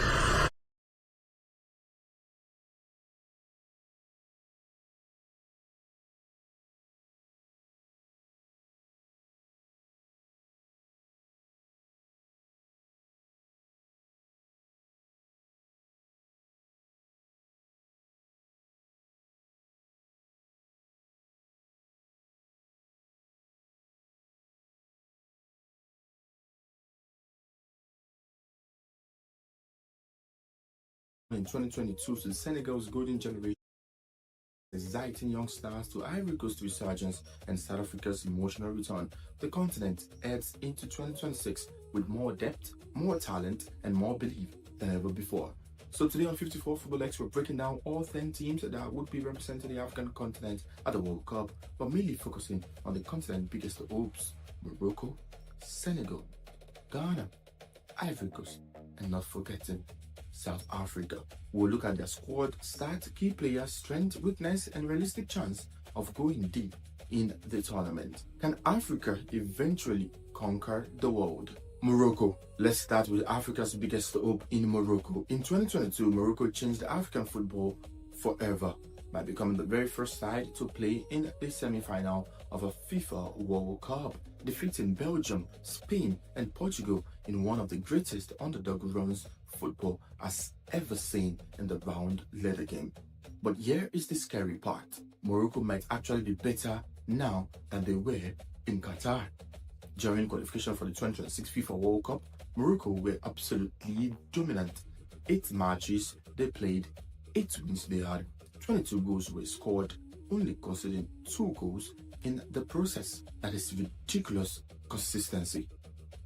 And according to FIFA statistics, Morocco are now unbeaten in 22 World Cup qualifiers since 2015. This is one of the greatest qualifying runs in African football history. This team is built differently. Defensively, they are elite. Tactically, they are disciplined. And individually, they have world-class players. Achraf Hakimi remains one of the best attacking fullbacks in football history. Yassine Bounou is still among the best goalkeepers in the world. Sofiane Amrabat gives them aggression and control in midfield. And they are now even more creative with Brahim Diaz. What makes Morocco dangerous is balance. Most African teams in the past rely heavily on flair and athleticism. Morocco combines that with European tactical structure.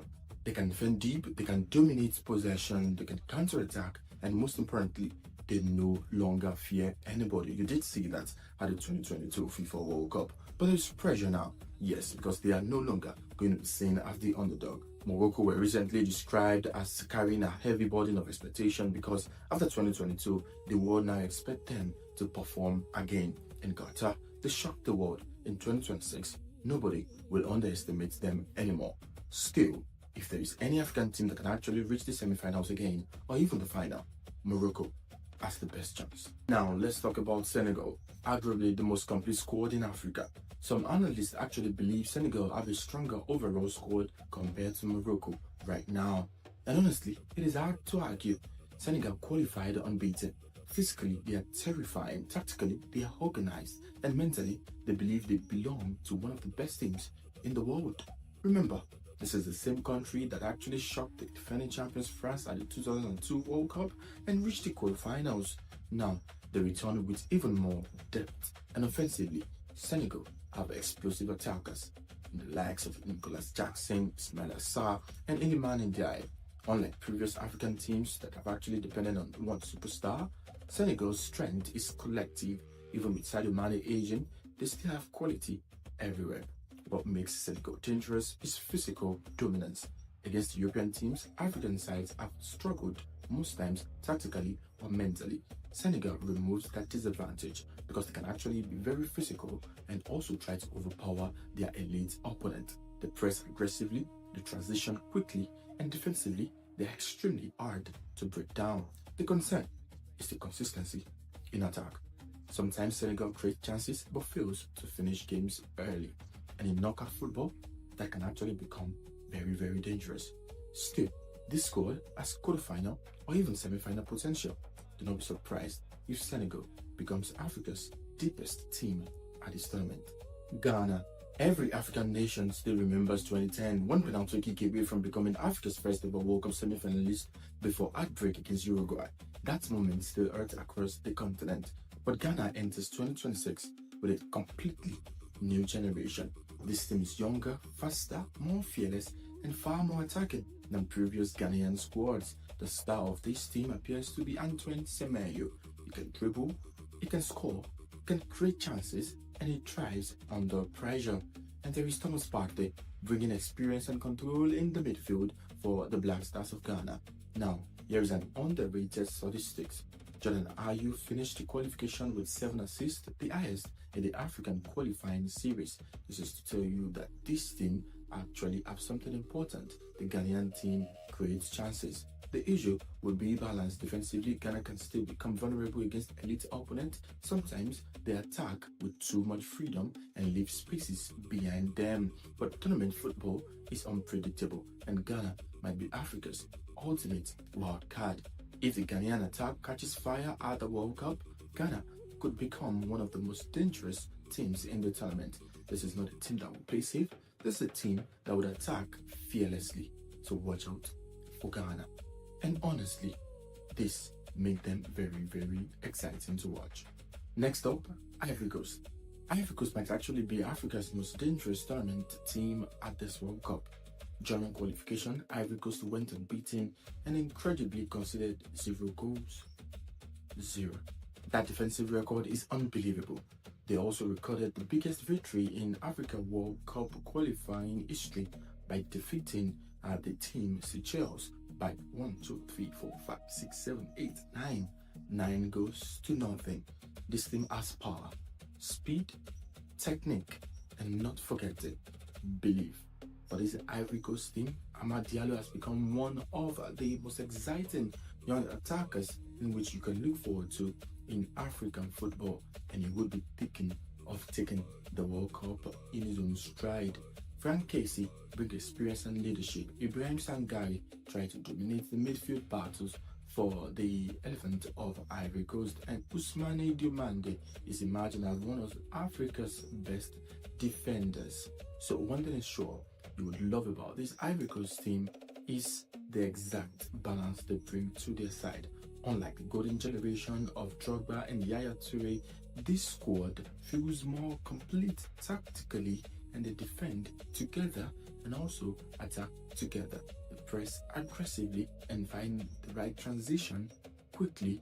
But the only concern, if you think about this team, is the fact that they do not truly have an elite striker. But in tournament football, organization often matters more than superior names, and this Ivory Coast team looks extremely difficult to beat. And honestly, they could surprise a whole lot of people at the 2026 FIFA World Cup.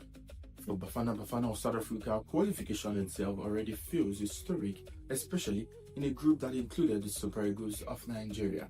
This is a country with massive football passion, finally returning to the biggest stage, the FIFA World Cup.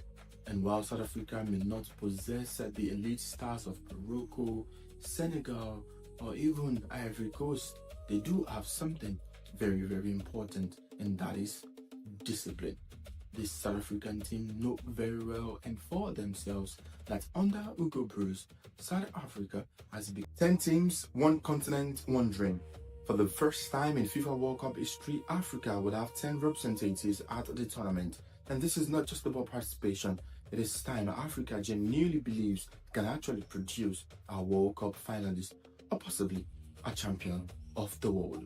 From Morocco's historic semi-final run in 2022 to Senegal's golden generation, from Ghana's exciting young stars to Ivory Coast's resurgence and South Africa's emotional return, the continent heads into 2026 with more depth, more talent, and more belief than ever before.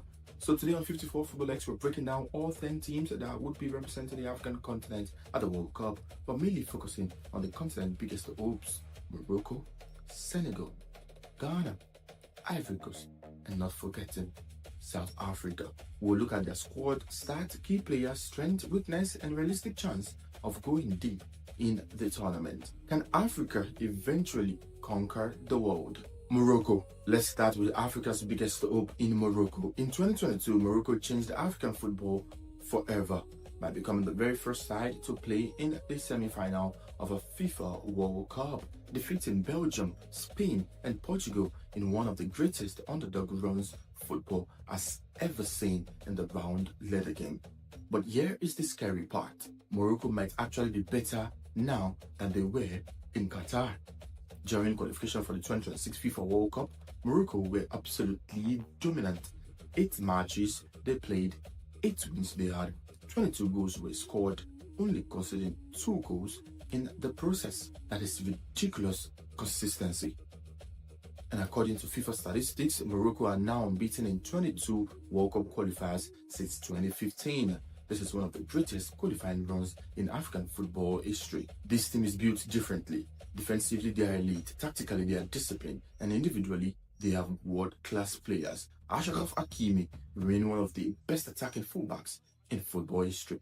Yassine Bono is still among the best goalkeepers in the world. Sofiane Amrabat gives them aggression and control in midfield. And they are now even more creative with Brahim Diaz. What makes Morocco dangerous is balance. Most African teams in the past rely heavily on flair and athleticism. Morocco combines that with European tactical structure. They can defend deep, they can dominate possession, they can counter-attack, and most importantly, they no longer fear anybody. You did see that at the 2022 FIFA World Cup. But there's pressure now, yes, because they are no longer going to be seen as the underdog. Morocco were recently described as carrying a heavy burden of expectation because after 2022, the world now expect them to perform again. In Qatar, they shocked the world. In 2026, nobody will underestimate them anymore. Still, if there is any African team that can actually reach the semi-finals again, or even the final, Morocco has the best chance. Now, let's talk about Senegal, arguably the most complete squad in Africa. Some analysts actually believe Senegal have a stronger overall squad compared to Morocco right now. And honestly, it is hard to argue. Senegal qualified unbeaten. Physically, they are terrifying. Tactically, they are organized. And mentally, they believe they belong to one of the best teams in the world. Remember, this is the same country that actually shocked the defending champions France at the 2002 World Cup and reached the quarterfinals.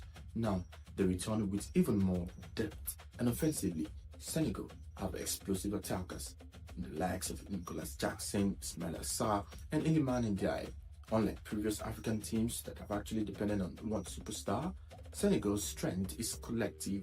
Even with Sadio Mané aging, they still have quality everywhere. What makes Senegal dangerous is physical dominance. Against European teams, African sides have struggled. Well, the excitement continues live from the Seattle Stadium where we're having all the drama unfold in the round of 32 stage of the FIFA World Cup taking place in USA, Mexico and Canada. While they're having fun in that territory, we're here having fun somewhere on Etamian Crescent, Victoria Island, Lagos. It is the Bature Brewery's destination for us right here in this 54 Football X Watch Party. A chance for Africa to have another representative match onto the round of 16 stage of this World Cup and join Morocco in there in a competition that has seen the elimination already of 4 teams from this continent, from South Africa to Tunisia to DR Congo and Cote d'Ivoire.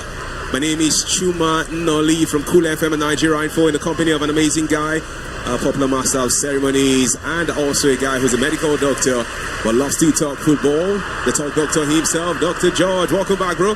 Beautiful. Which player does it like you're innocent? Do you have 2 faces?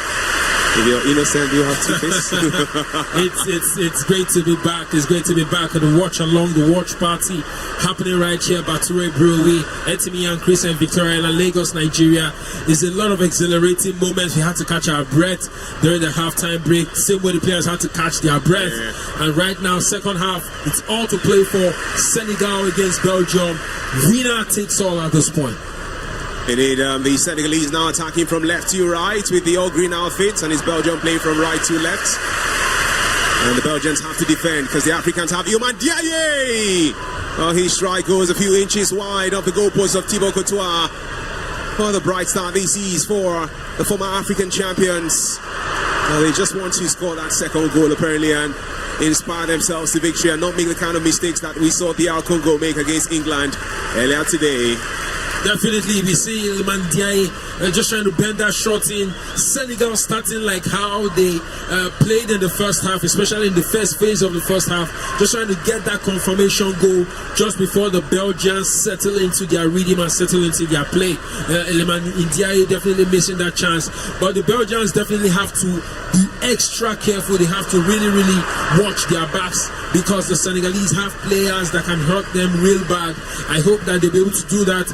They've brought in, of course, Romelu Lukaku has been brought in, that injection of physicality to trouble the Senegalese defense line.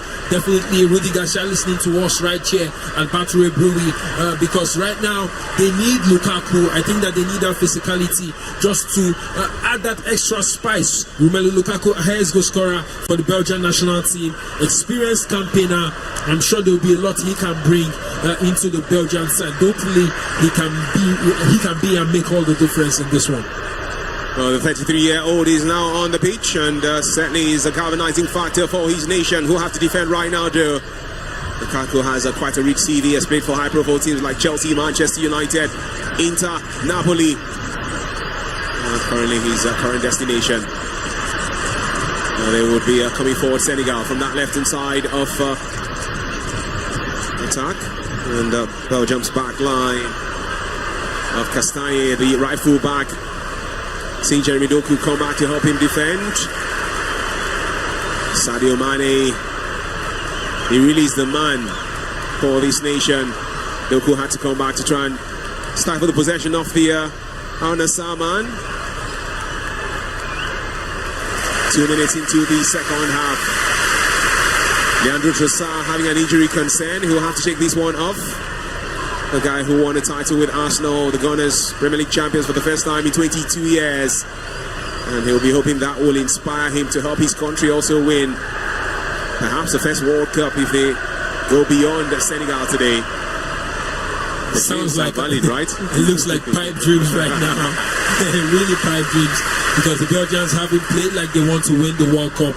They haven't played so far in the tournament like they want to take it seriously. Drew their first 2 games and defeated in New Zealand. Definitely, I mean, if you don't beat New Zealand as a Belgium, then your footballing culture, your footballing pedigree has to be called to question. But so far, I think this has been their first major test in this tournament, and so far they are floundering. But you still have over 40 minutes to play, and hopefully the Belgians are able to turn the corner. The likes of Trossard has been quite frustrated in this one. Rudy Garcia is still writing his books. It seems like higher education right now. Well, the scoreline is actually rude to him and his boys, man. So Rudy Garcia is not like Garcia right now for his nation. There's that famous line from Nigeria's musical sensation Davido. I suppose relocates, but I go by Belgium. Senegal are buying Belgium on the pitch now as to the advantage they have over their European rivals. Davido, by the way, one of the Nigerian stars on the official album for this World Cup, alongside Rema, Arasta, and Burna Boy, who's on the official theme song for the competition alongside Shakira, and performed during the opening ceremony. Lovely stop for Senegal. Sadio Mané from that left-hand channel. These guys are playing some fleet-footed football here. It's beautiful to see. Number 2 in Africa in the FIFA rankings. They are representing their continent well enough. Yoman Diaye now on this right-hand side. Diaye has to try and go past Koipa. Decides to go backwards to Ismail Assar. They are spreading the passes. They want to be tops in different classes. They want to put smiles on the faces of the masses. They could square the ball through again. Senegal! Well, they're missing the chances now. The man who scored for them in the first half, Diarra, unable this time around to get the right connection to this cross from Sadio Mané. Senegal might rule this chance. I think that was a deflection. That looked like a deflection away from goal. Sadio Mané beating his right back for dead. Habib Diarra couldn't put placement on that shot, and definitely that went way wide. Another chance gone begging for the Teranga Lions of Senegal. But that play, come on, that play. Senegal with a lovely control. 1v1. Come on. Well, this man is Ismaila, but you can call him Assar. Ismaila Assar for Senegal is the star. And the West Africans are riding on the crest of a wave. They are decimating, dismantling, and discombobulating Belgium here. 51 minutes played, 2 goals displayed. Belgium 0, Senegal 2. Fantastic play. We see that pitch of a pass from deep in defense, just locating Ismail Assar. Tet and Michelin had no answers, and that was a blaster of a goal. Ismail Assar, highest goal scorer for Senegal in World Cup history, getting his 4th goal in this tournament, if I'm not mistaken. What a centre forward finish. Even Lukaku will be proud of that. Brought the ball down. Tete got nothing on him, and Thibaut Courtois, world-class Thibaut Courtois, had to stand watching as that pitch of a shot went in. It's Senegal 2, Africa 2, Belgium 0, and it looks like Belgium will be joining Netherlands back home as we see their fans in so much pain. Oh my. Oh, he's making his home in Seattle, his palace. This man who plays for Crystal Palace, and you should right. call him a star. A That's right. 28-year-old is a star. And Sadio Mané tells Gueye, take it easy, we're not done yet. We're not done with the Belgians. Senegal are really making the night for Belgium, Dakar. As there are celebrations in Dakar at this time. Absolutely. Absolutely. I mean, we talked about some minutes ago, Senegal trying to look like you were trying to find a goal in the first phase. I guess Bature reminded them the fearlessness that they carry.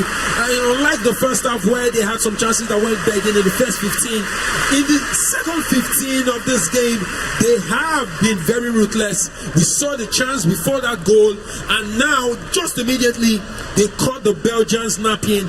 The centre backs, the Belgian centre backs, were really asleep, and of course Ismail Assar took advantage. It's 2-0 Senegal, and I said before the game started, if there was a game for Senegal to prove their mettle as one of the finest to come out of Africa, it had to be against a top opposition like Belgium. I also said Belgium were facing their real stern test. So far they are failing so woefully in flying colors. If I was combining it that way, as we see that goal again, what a goal. What a goal by Senegal. What a goal. Well, they're not done yet. It's some rampaging attack for the West Africans, the Teranga Lions of Senegal. Belgium have to respond somehow. In Euro 2020, they got knocked out in the quarterfinal stage by Italy after getting the better of Portugal in the round of 16. In the last World Cup in Qatar 2022, a year after, of course, their European Championship escapades. They got knocked out in the group phase. It looks like the Wolves will continue tonight against their foes. Senegal keeping Belgium on their toes. And these guys are really struggling tonight at this stage. It's a tough reality for the Europeans who have struggled to hit the right gear, to hit the right notes in this 2026 Mundial. Now they have to somehow turn on the activation. They're beginning to panic, man. They need some repair. They need a mechanic, man. Else they'll be sinking like Titanic, man. Jérémy Doku can be that man to help them if he hits the right notes. Definitely. Doku, that was very clean. That was sweet. But sadly, it doesn't tell in the scoreline. It's still Senegal 2. So even if Doku has the most take-ons in this game, if they don't get that ball in the back of the Senegalese net, they will be kissing the World Cup goodbye. They're coming forward now with Jérémy Doku from that right-hand channel. Doku tries to square the ball through. Great defensive block for Senegal, throwing for Belgium. This will be, just to remind you who's watching us online, that Belgium are attacking from right to left. And in life, if you want to get to your right, you have to continue from where you left. Well, these guys have nothing left behind at the moment for them, because they can look at their bench, and I'm not too sure the quality on the bench is as good as what's coming out, because Kevin De Bruyne and Jérémy Doku are being taken out for Belgium. Rudy Garcia just has to do anything he can do now. Coming in for them are Raskin and Luka Bakio. I think Rudy Garcia is you talked about panic, and I think the Belgians have gone full-blown panic mode, because how do you take out Jérémy Doku? Even Jérémy Doku is shocked at being taken out. You take out one of the guys who can be all of the difference for you, and you bring in Raskin. I talked about Luka Bakio earlier on in the first half. Rudy Garcia writing so many notes. I predict he's going to take that note, go set up an academy right there in Brussels, in Belgium. Maybe Club Brugge will take him in as a technical director, because right now he has no answers to the questions the Senegalese are answering. I think that Belgium are throwing the kitchen sink and everything. They're throwing everything in right now. I think they're playing with at least 3 center forwards, because Lukaku, Lukaku are both center forwards. But the Senegalese definitely look like they are more likely to get a goal. They look like they are the ones who will get maybe the 3rd or maybe the 4th goal. They probably could even break their record in this World Cup, scoring more than 5 goals in what would be a very hapless performance by Belgium. One thing is certain with Senegal's performance tonight, that potentially they're going to be climbing higher on the FIFA rankings in the month of July when the next one comes through, because this is an impressive performance against the number 9th best team in the world according to FIFA. Iliman Ndiaye has the ball for them. To think he's yet to turn on the styles. Senegal yet to make any change. Pape Thiaw, their coach, is content with the quality being accentuated by his team. And Nigerian fans propelling their West African brothers to hold it out for them here tonight. Rudy Garcia won the French League One title in 2011, and this man, I'm not too sure what he's been writing, man. Maybe he's writing his resignation letter in advance, just maybe. Very, very possible, because just like we've seen a few other managers, the South Korean manager, I think the Dutch manager, Ronald Koeman, a few managers tendered their resignation letter. I do not think Rudy Garcia will have a job after this game if they lose from the stadium. The Belgian FA will probably be asking him to go back to where he came from, because with this kind of performance, he may not even be paid after this World Cup, because it's been quite a shameful, shambolic performance, shoddy performance from the Red Devils. It's strange you call yourself a Red Devil, but all you see is Shege, courtesy the Teranga Lions. Senegal wants to make it Shege Pro Max, my brother. Garcia led Lille to win the French League One title in 2011. As we see Tate with the ball now for Belgium. His show had to go back to Michel. The centre-back partnership still intact for the Europeans. Thibaut Courtois has been beaten twice. And here's the one with the ball, the Real Madrid shot-stopper. Looks like it's going to be a crazy 2025-2026 season for him holistically. Trophyless with Real Madrid, now seeing his nation on the brink of elimination from the World Cup in the round of 32. Trossard can help them come back though. Lukaku, lovely passes for Belgium. And they have lost it with their final touch. They will still come forward with Leandro Trossard. Sporting jersey number 10 for them. The Arsenal man trying to be a creator in chief. Oh, look at Bakio setting for space and time. His shot sees Senegal eventually clearing. Not 100% though. Belgium coming through the response that their fans were craving for. They would believe in the ability to turn things around. Lukaku, look at who, it's Lukaku. Cross from the right, hits the side netting for Belgium. And for once, Senegal are now feeling the heat. Yuri Tillemans. There's the guy Terry G who gave us that song where he says, Tile Tile Wainam, go down low. So Tillemans can Tile Tile. But he's still having to till the soil now. He's got a low harvest. Corner kick for Belgium. Apparently there was a deflection to that strike from the former Leicester City star. Taken as an out-swing guard across for Belgium. Rebuffed by Senegal at the first time of asking. Officially we've seen an hour football played. It's see the Europeans trailing by 2-0 against Senegal in this. And it's glaring that my colleague and G, Sami Bam, is so excited and elated for Senegal's performance. It's supposed to be spy goals, but Nigeria no qualify, man. It's not stuff for us. Tate. They would come forward. Belgium. A goal could give them something. A 2-0 scoreline is very delicate in football because one goal could turn things around. And Leandro Trossard with the outside of his boots trying to be the creator in chief. But Senegal will rebuff again. Quick throwing for the Red Devils of Belgium. They still have the ball. Romelu Lukaku will not be given a chance to turn. Look back here trying to support. Senegal with bodies on the line, defending for their lives here. It's literally defense for their lives. The Senegalese trying to keep their 2-0 advantage going. I mean, they don't want a quality side like Belgium to get a goal in, because once you get a goal in, the latter stages of the match then becomes really, really dicey.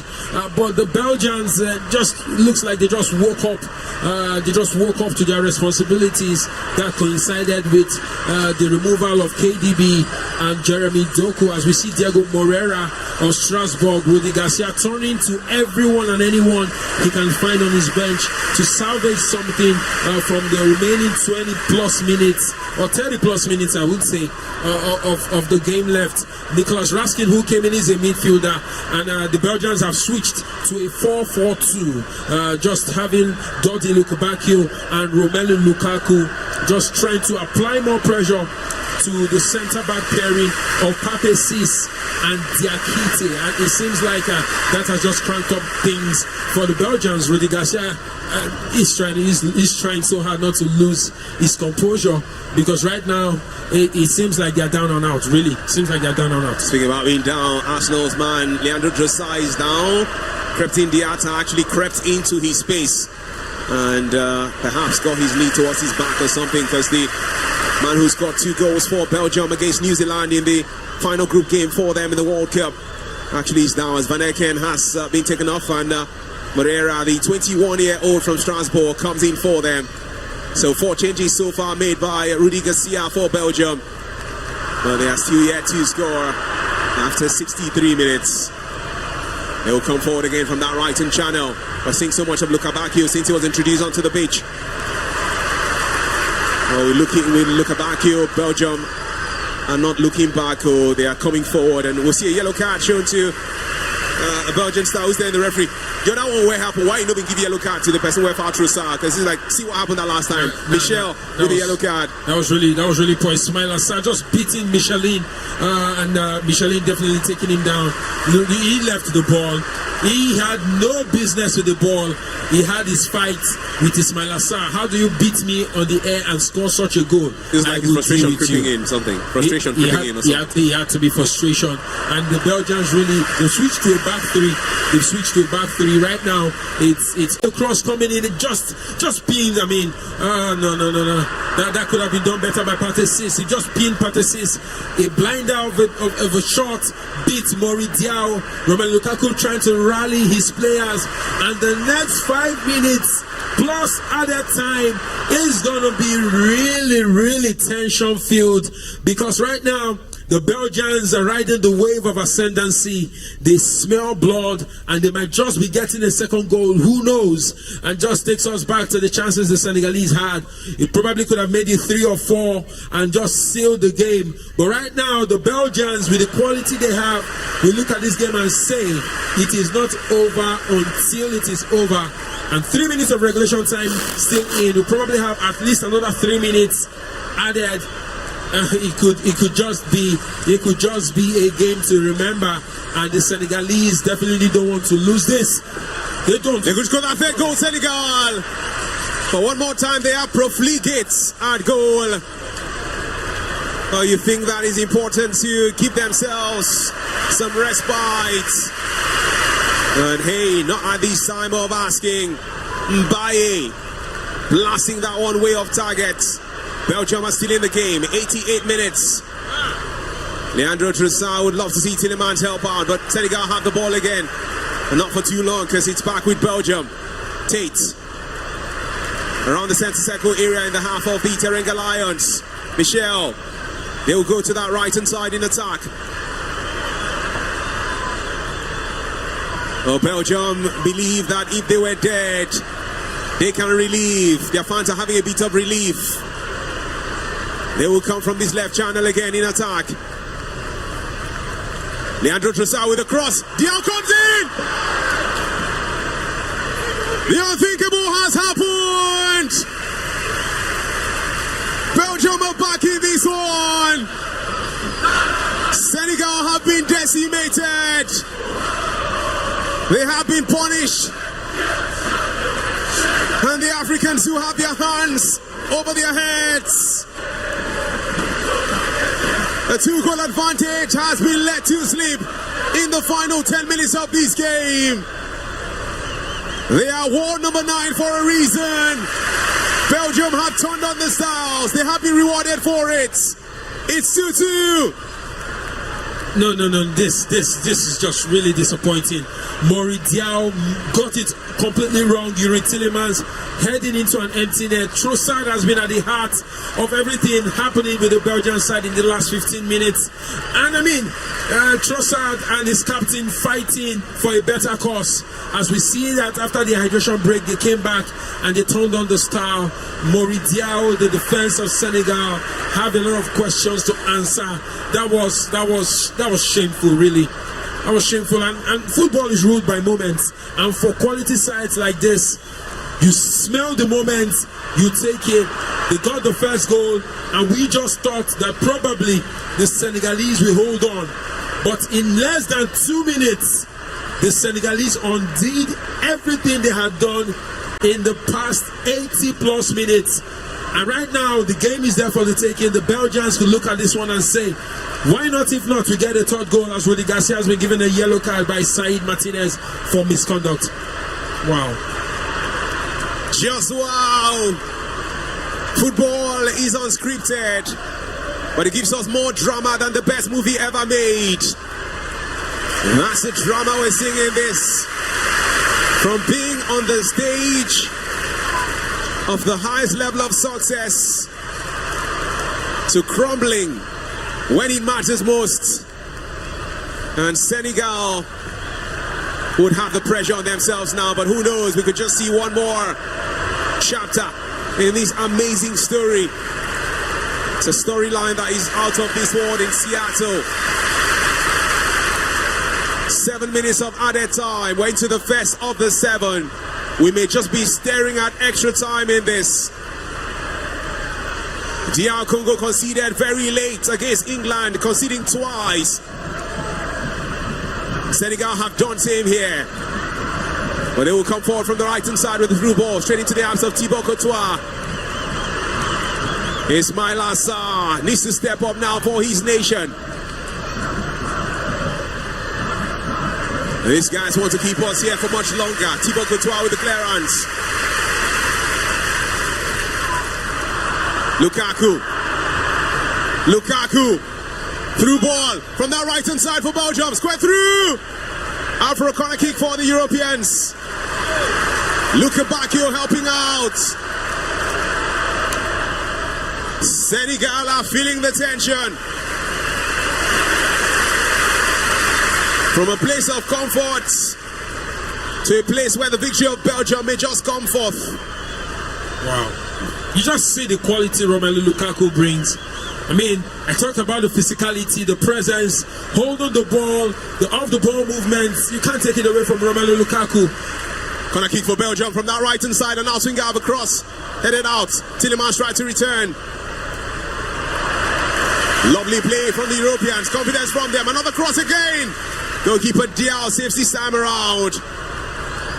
And my guy Sami Bami is just saying what exactly is happening to the Teranga Lions of Senegal. What's happening to them as they complain to the center referee, Lamine Camara.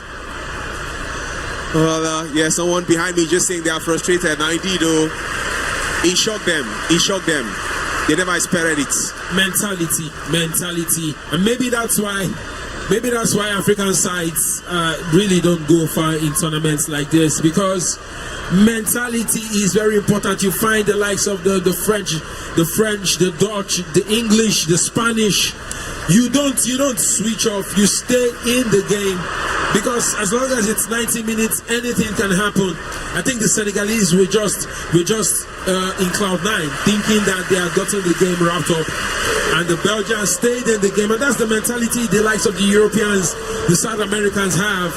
As we see the match momentum, it looked like Senegalese had it, and then it got to a particular point from the 65th minute where the Belgians turned on the style, and that led to 2 goals, back-to-back goals, just giving us PTSD. DR Congo scored, I think, in the 7th minute, Brian Sipenga, and then in the latter stages of the game, Harry Kane with 2 goals, and now Belgium seem to be doing the same thing. Senegal thinking they had the game wrapped up, but in latter stages they've gotten 2 goals. They could get a 3rd goal and have it all sealed, and we will be singing a different story at the end of the game. Belgium are the ones now dictating the pace of this game, and their fans have come from desperation to a stage of inspiration. Diao with the clearance for Senegal. Could there be one last moment of drama before the end of regulation time in this? Senegal coming forward from that left-hand side. Iliman Ndiaye helping out. Sadio Mané is still on this pitch, by the way. Ismail Assar. Senegal will switch play from left to right. It's just a moment of sadness for several Nigerians who are supporting their West African brothers. They will come again from the right-hand side, Senegal. Yeah, just like Sami Bam mentioned, you do have the Bayern Munich man who's back to Chelsea now. Nicholas Jackson, who's on the bench, by the way. What was that? It's Michael Jackson, man. Ball with Senegal from the left-hand side of attack. They're just moving from one flank to another. No final ball. Belgium have gone all defensive. Senegal had a night that was very bright, but now it's getting dark. Even for Fantin Dakar, they will come again.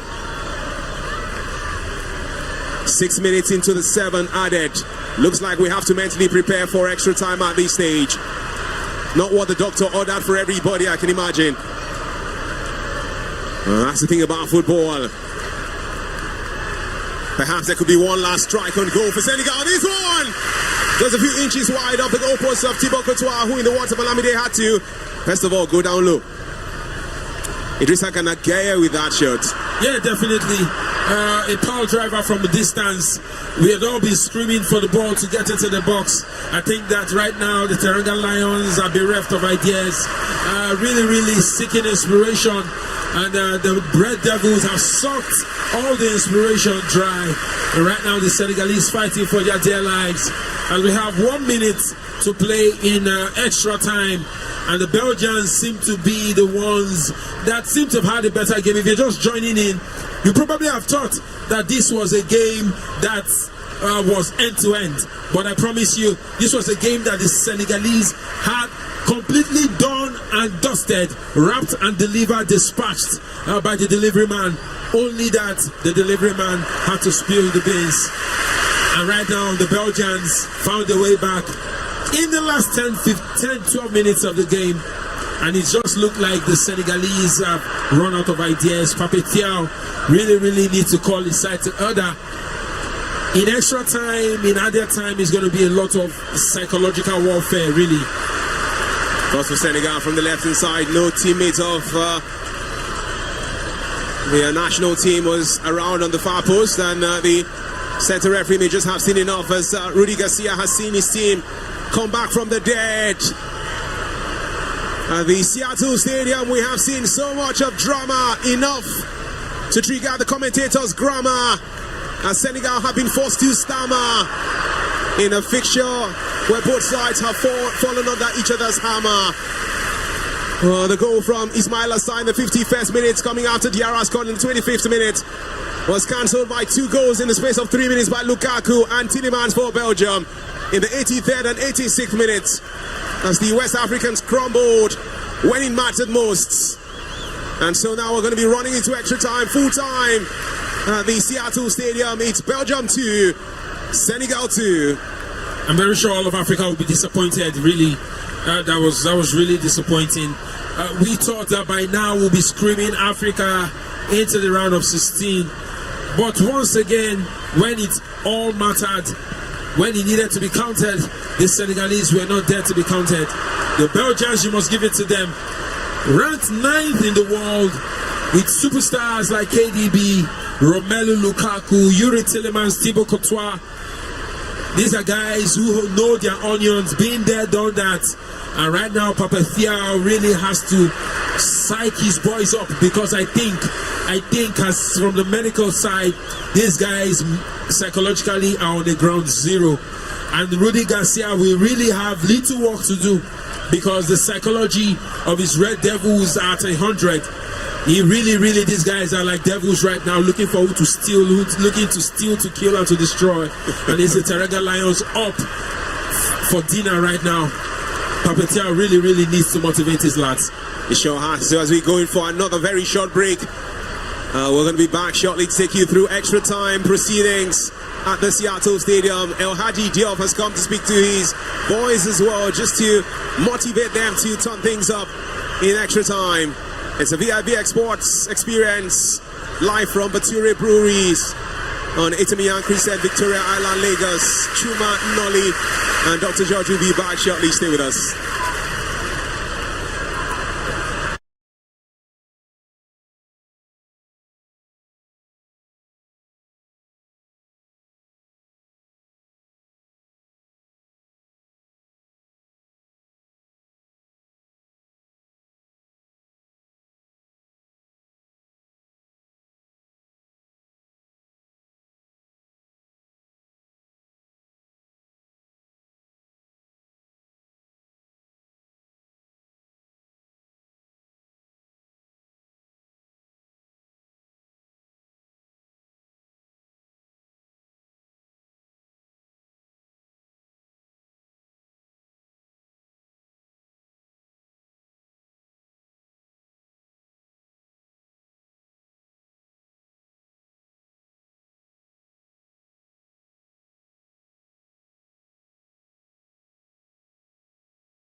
Extra time experience could be some tantalizing fixture this one. Extra 30 minutes of action. Senegal now attacking from right to left. Sadio Mané still on the pitch. Nicholas Jackson has come on though. The Chelsea man won the Bundesliga title with Bayern Munich last season.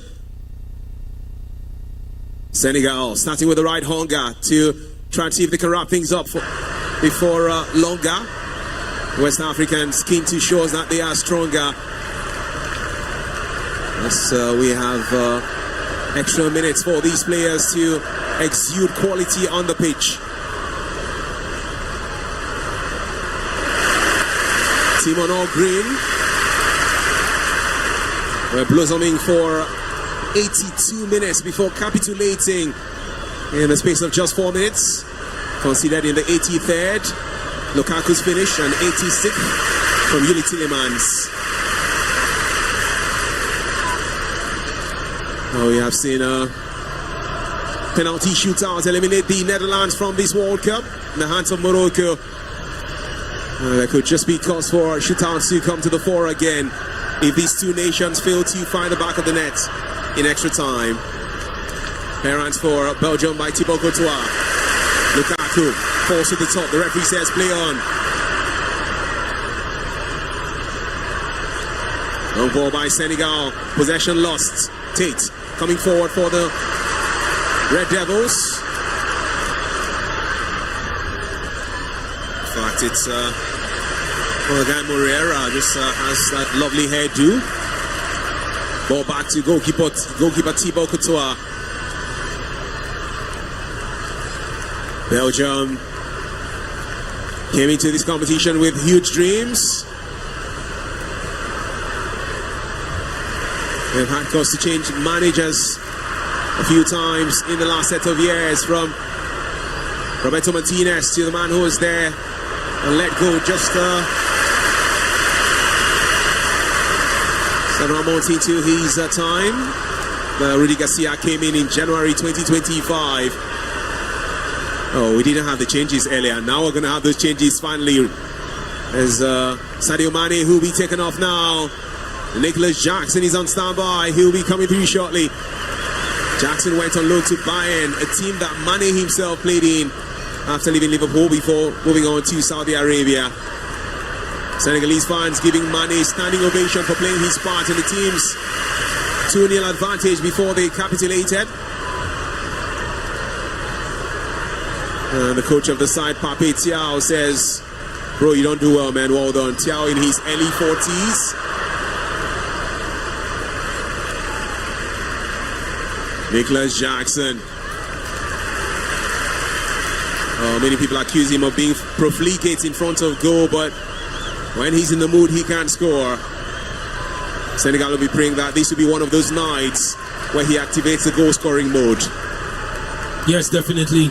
The Nicholas Jackson change is one that has been clamored for by a lot of fans, I'm sure, at Seattle, and even here at Bature, a player who on a good day can bring an extra to this side that is in need of that extra. Of course, Diop has been brought on for Jacob. We know an outlet Diop can be right there from the left, and so let's see if these will be inspiring changes for the Senegalese. The Belgians, definitely all their substitutions seem to have been very inspired.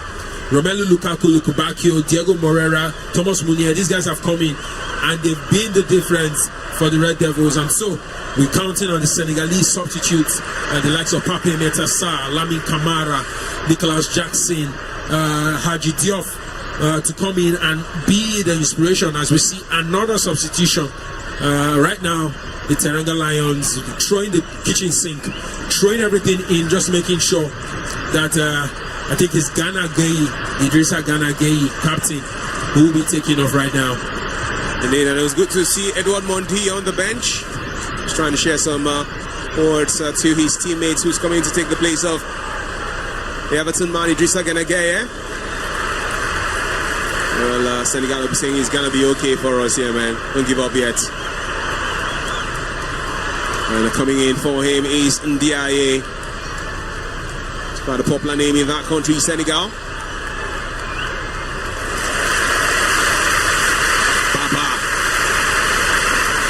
Is in the mix, goes by that first name of his, Baba.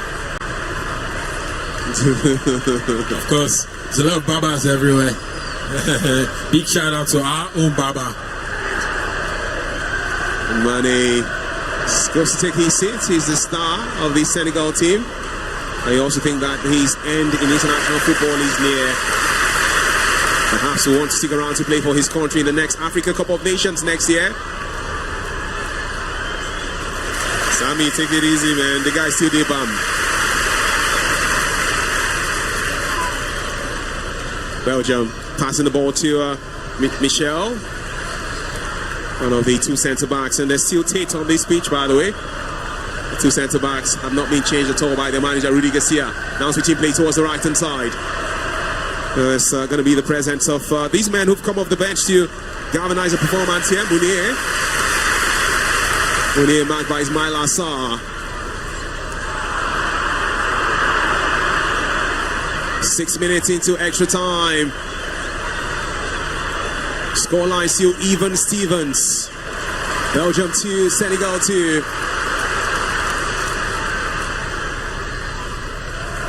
From the heights of despair, Belgium are experiencing repair.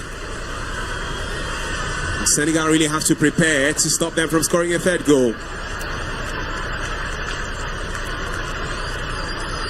Belgians have a few black players in their mix. Does have the physical strength as well to match up with what Senegal offer. Tate. We'll go to that left side. Tate again. Michel is just by his right. But Tate will stare towards the left axis in attack for the Red Devils. The winner of this fixture will take on either USA or Bosnia and Herzegovina in Seattle in just about 5 days time. So the winner will not be traveling, will stick around to keep playing on this stuff. And that's why the contest is very tough. Belgium again. Can they have a probing run that creates something for themselves? Lukabakio. Quick 1-2. Back to Lukabakio. He brings in Michel. The centre backs for Belgium are in the half of Senegal. They'll go towards that left-hand side now. Cross from the left. To no one in particular. Drifts towards the right here. Mounier will return another shot again. Mounier's cross again goes to no one in particular. Senegal could have a chance to clear their lines, but they haven't done it. Belgium are now the ones who are playing the better football. Through ball unable to find Lukaku.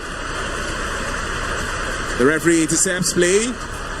And we'll have to allow the West Africans to clear their lines. Just as we see with the ref cam, the referee interrupted play. He's giving that one to the Senegalese. And just to douse things down, as we see Edouard Mendy, Kalidou Koulibaly, Sadio Mané, Habib Diarra. These are guys, mainstays for the Teranga Lions, just watching on, hoping that a miracle can happen. Can a miracle happen? It feels like the Senegalese has lost that opportunity for a miracle. To Sadio Mané and Captain Koulibaly. They are stalwarts in the Senegal team and have been part of the setup for a generation now. Tate for Belgium, going to that left-hand channel in attack. Since the restart of proceedings in this match, none of the two goalkeepers has really been tested. Not Diao for Senegal, certainly not Thibaut Courtois of Belgium. Mounier to Tillemans, who's trying to be the orchestrator-in-chief for Red Devils. Lukabakio. His telecommunication pass was unsuccessful. Senegal, the team attacking from right to left. Oops. 13 Diatta. There's a limit to how much you can go forward when you have too many players from the opposition around you. Michel to Tate for Belgium. We've hit minute number 100 officially. The Belgians, lovely through ball this is. Back pass to goalkeeper Diao for Senegal. Clearance again. Now it's Belgium who are dictating the pace. Senegal seem to have lost the momentum. Tate. I and Dr. George are here to commentate. And Lukaku's touch, not powerful enough. Easy for goalkeeper Diao to save that. Scary moment that was for the Teranga Lions. Definitely scary one. The Red Devils asking all the questions. Tate locating Romelu Lukaku. I think a stronger touch on that might have just caused problems for Moredia. As we see Timothy Castagne actually trying to locate Yuri Tillemans, who missed the ball, and Romelu Lukaku, who had the faintest of touches to it. I think that a stronger touch could have meant that it could have caused problems for Senegal. Romelu Lukaku really his chance. And definitely the Belgians are on the ascendancy. They're playing this game like they want it more. The Senegalese haven't had any chance at goal since the extra time began. And the Belgians, you must give it to them. I talked about mentality, staying tuned in, and that's what they have done. And that has meant that they've taken the game to extra time. If anything happens afterwards, I think they might not beat themselves too much because they would say they came out from a 2-goal disadvantage. took it to maybe extra time or penalty shootout. But unless a miracle happens, I don't see. To be honest, I don't see the Senegalese scoring. They don't look like they will score. But hey, this is football. You don't know where they will crack. Ladies, football, anything can happen in the words of one of those popular DJs in Nigeria from years back. Passes for Senegal. We saw a Belgian fan there celebrating with his iPhone 17. I'm sure he would love to capture some more amazing moments in this World Cup. So like his nation to remain. Senegal don't have the same ambitions too. We'll go towards that right inside where they crept in Diata. You know that most of the forward men for Senegal have been taken off from Mane to Ilman Diaye to Gueye, the two Gueyes, and the goal scorer Diarra. So it's fresh legs up front. Just Ismail Assar left to probably provide some inspiration. The guys who have been brought on are young guys, relatively known and unknown guys. I don't know really how much inspiration they can bring. Nicholas Jackson also in the mix. We know his antecedents. He's been a little profligate in this tournament, but this is a game that he could just turn on his style and just show the Senegalese what gem that they have. But as it goes, Brandon Mitchell and Arthur Tate don't look like they will be giving him opportunities. And as the game goes by, probably chances might come up because at this point, energies are low, concentration might have reduced, and mistakes, opportunities could just come up. And who knows, who wants it more might just get it. Perhaps Belgium wanting more now. A long ball towards Lukaku's path. And Senegal will clear the lines at that time. Here they come again with it. Belgium's finding some space. Lovely strike with Senegal's putting bodies on the line. But the Europeans are not done. Tillemans with a shots come cross. Couldn't find Leandro Trossard, out for a goal kick for Senegal. Minute number 104. Just over 60 seconds away from the end of the first half of extra time. You must give it to Leandro Trossard. He's been at the heart of everything good that's happened with the Red Devils. Nicolas Raskin just put in a cross-come shot, as you said, and no Belgian player connected with it. There's still questions asked, and once again, football is about moments. And it seems like the Belgians are asking the questions. Will they take advantage of this moment? We do not know yet. The Senegalese are just trying. It looks like they're just probably defending and hoping they take it to penalties. And who knows, it could just go either way. But the Belgians would really want this game to end in extra time. They've seen their contemporaries, the Dutch, and what happened to them. They've seen the Germans and what happened to them. They probably might not want to get it into penalties because they don't want that to be their story. So it seems like they're going to keep on pressing till it's end of game as we see the first half of the extra time done. Indeed, the fans at the Seattle Stadium from Belgium applauding their side for this incredible comeback before the end of regulation time. And in the first half of extra time, they have been the better of the two sides, moving forward with confidence and reckless abandon at times. But no new goals have been scored by either nation in this, as we prep our minds for the second half of extra time. Half time in extra time, still Senegal and Belgium with a 2-2 scoreline. Beautiful to see some beautiful faces from Senegal in the stadium watching this and still having cause to savor the moment. More like having to savor the flavor of the players' endeavor.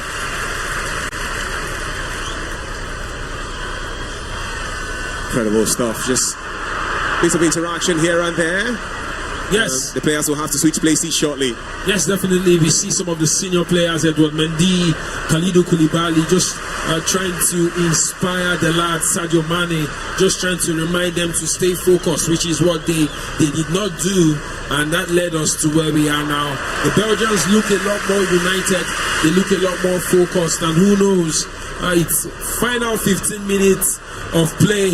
Rudy Garcia is passing his rallying charge to his troops to see what they can make out of the final 15 minutes. And if no goal is scored between either of the sides, they will go into penalty shootout. Another penalty shootout happened in the round of 32. We've seen the Germans fall due to penalties. We've seen the Dutch fall due to penalties.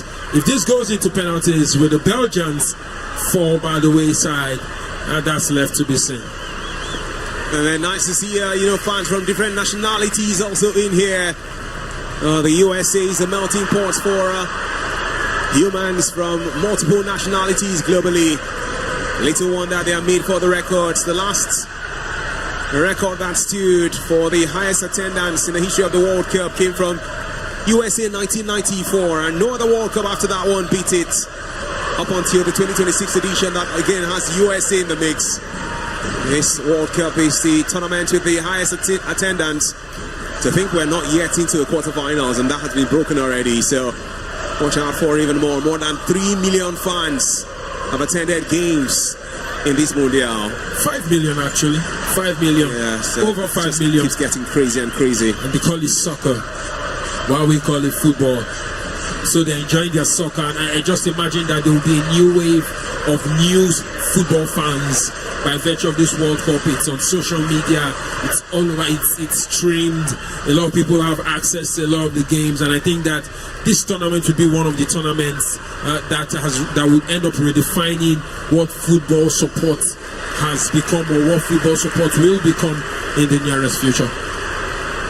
So the second half of extra time is up and running, and the teams have had to change positions again. It's now Senegal, who are attacking from left to right, with Belgium playing from right to left. Are we going to see a goal in extra time, or do we have to wait until penalty kicks? We'll find out. Look at Bature coming forward for the Red Devils. Tillemans back towards that right hand side. In fact, he was the brilliance of the man Leandro Trossard. He's been everywhere for his nation here.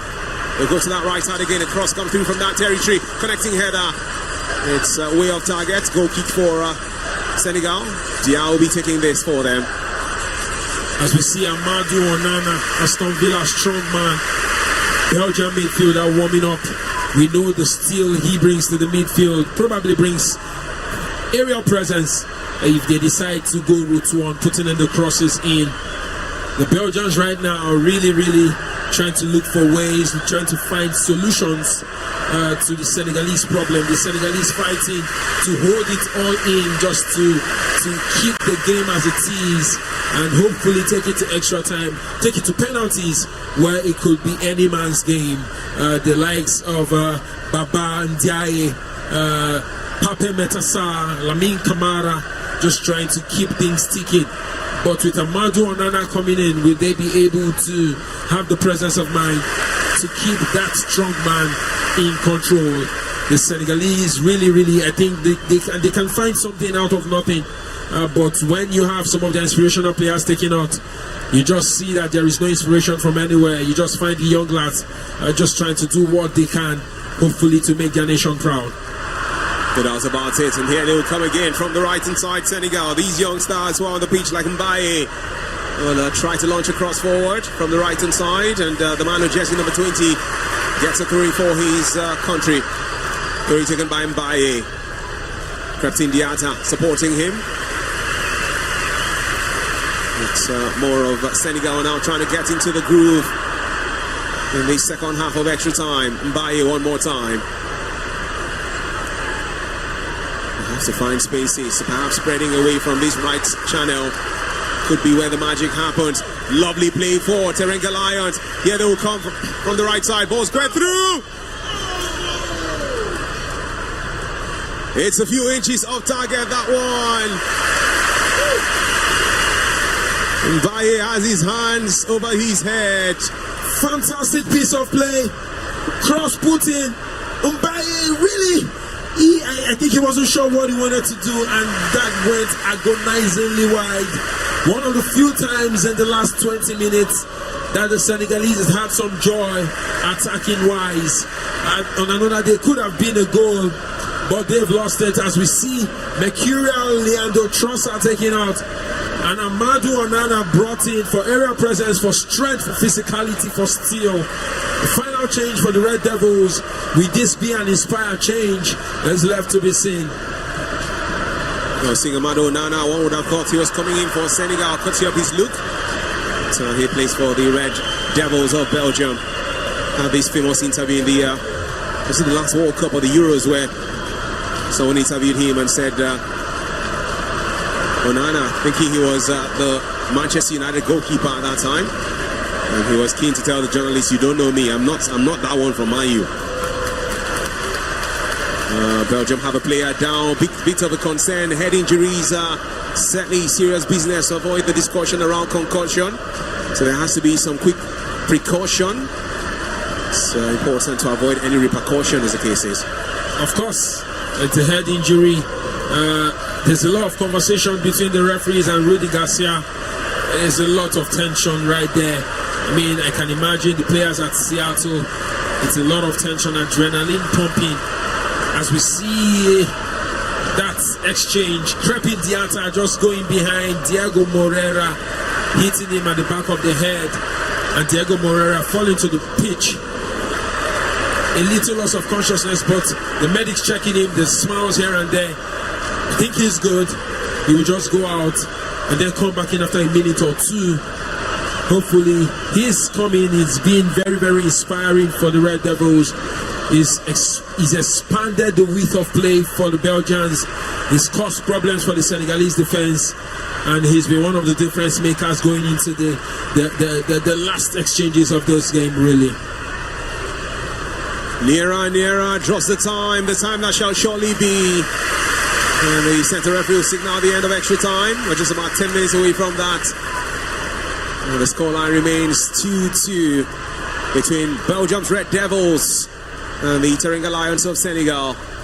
One of the best from Europe against one of the best from Africa. Senegal will play out for a throw-in for the 9th ranked nation on F by FIFA. Fact is a throw-in for Senegal. On that far side, that's the left-hand side of defending, will be taken by Diop.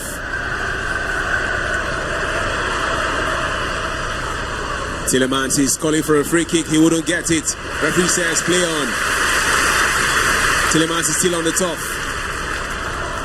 Long ball. Senegal trying to get to this. That's a few headers around the place in the last few seconds or so. Seattle enjoying this. Some fake lovely passes for Senegal from that left-hand side. This could be it. Well, we haven't seen too much from Nicholas Jackson since he came on, to be fair. Senegal still have the ball, though. Could be a chance for a shot on target. This one, there is! Straight into the arms of goalkeeper Thibaut Courtois. That was fantastic shot by Baba Ndiaye, who's come on, power driver from just outside the box. But very, very comfortable save for Thibaut Courtois, who's regained some confidence after the smattering of chances and goals he's gotten from the Teranga Lions of Senegal. The Belgians really keeping it in cruise control. And as we have about 18 minutes, if I'm not mistaken, about 8 minutes to go to the end of extra time, it seems like, barring any unforeseen circumstances or barring any miracles, this game is going into penalty shoot. Rudy Garcia had to leave Napoli to join this team as coach of Belgium. And he's watching Crepin Diatta trying to creep in to help Senegal come forward. They would have a chance, the West Africans, to launch something through here. Lovely stuff from the right hand side. Ball square through again, out for a corner kick for the Teranga Lions. Well, it was Nicholas Jackson weaving his magic with some twists and turns.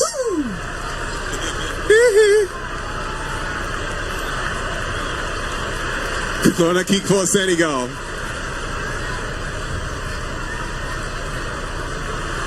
Well, as a neutral, many times I think that if the game goes into extra time, it's only best to give us the drama around penalty shootouts. Of course, I agree. If we go the extra mile, then let's just end it well. Everyone loves the penalty shootout except the players, maybe. And the fans of the teams that are playing. To avoid the trepidation and all that. So we do have Diouf ready to take this corner kick for Senegal as an in-swing out with his left foot. Launches the cross through. And Thibaut Courtois will save that one easily. Minute number 115. Belgium 2, Senegal 2. Tate switching flanks from left to right, but did not get that right after a goal kick. Tielemans a bit caught a frustrated Figo at times in this game. Kevin De Bruyne was on the pitch for Ruben.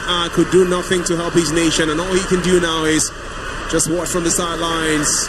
Sadio Mané too. These are big names. These are stars. While Kevin De Bruyne was helping Man City win the Premier League title and the Champions League, Mané was helping Liverpool win the Premier League title and the Champions League. But both stars cannot be on the pitch anymore to help their nation if this game were to go into penalty shootouts. Lovely stop by Ampado Nana.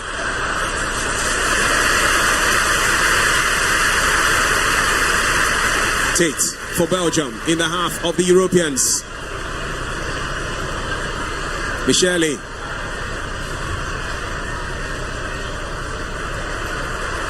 Just over 4 more minutes to the end of this one. Murieli. Well, they're going to come forward from that left-hand channel. Belgium now, ball squared through. Lukaku trying to get the right connection to it, but did not really have a hold of it. And easy save for goalkeeper Diao. Definitely easy save. Romelu Lukaku couldn't connect cleanly with that. The Belgians once again knocking on the door. We can get in last minute and just crown the comeback nicely. And probably 1 more chance, 2 more chances, and could be different.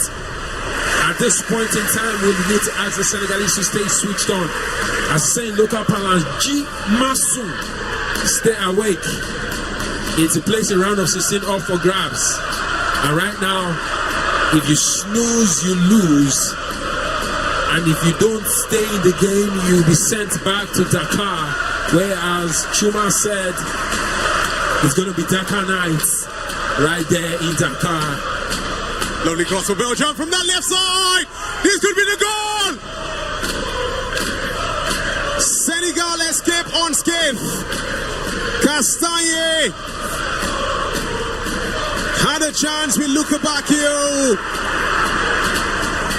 Belgium had cause to pull the trigger, but they were perhaps too eager and just could not get the reward that could have been bigger. They have missed their chance to light up the scenes like a cigar. Looking back here with the chance, and looking back, I'm sure he'll be pinching himself. Definitely will be pinching himself. A little more composure, that would have been goal number 3, remontada complete for the Belgians, as the fans know that they have missed a great chance. Lukebakio definitely knows he's missed a great chance, staring at himself in disgust. He could have done better. The Senegalese defense were in 5s and 6s, and I think the Belgians are calling for a possible penalty check as the cross from Diego Moreira and that tackle on Yuri Tielemans. But there is a call, and we hope that call won't be answered. And then I think checks might have been. Oh my God, it's a VAR check. Oh no. Moments of trepidation for Senegal. They conceded a penalty against Morocco in the AFCON final in the final minutes of the fixture. That penalty was saved, taken by Brahim Diaz, saved by goalkeeper Edouard Mendy. Is history going to repeat itself? Will the former African champions? Surely there will be no chance. The man went for the ball, tried to hold back. The question is, did Tielemans run into him, or did he run into Tielemans? Possible penalty check on the ball. So it's now a question of, did Tielemans run into him, or did he run into Tielemans? But there was no contact with the ball, and this, oh my, do we have the referee not give a penalty in circumstances like this, really. The referee will watch this in slow-mo. Sometimes slow motion can cause commotion.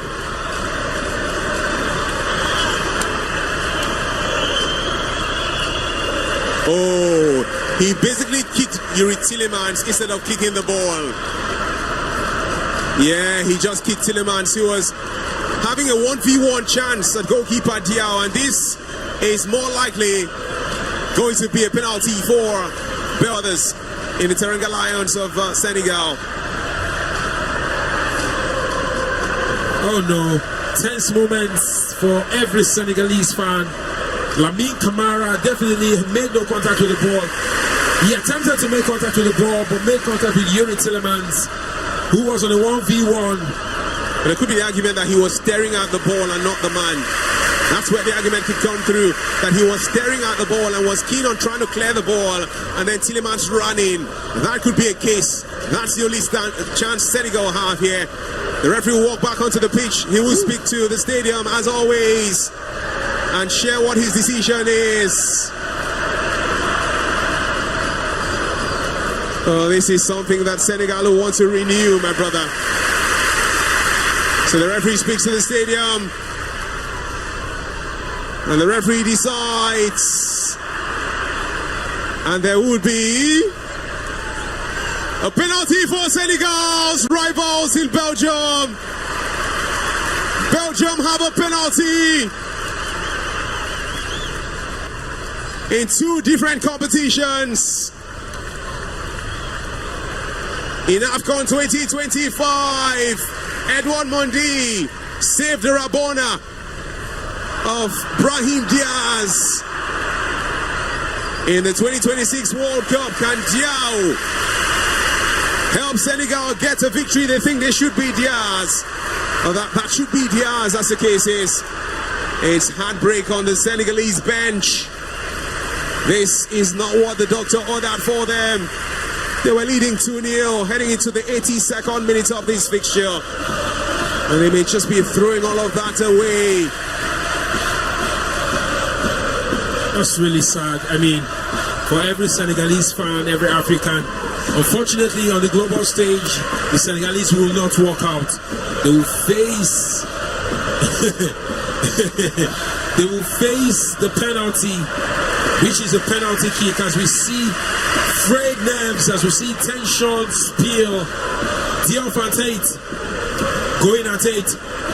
Yeah, they're trying to unsettle the Belgians before this penalty is taken.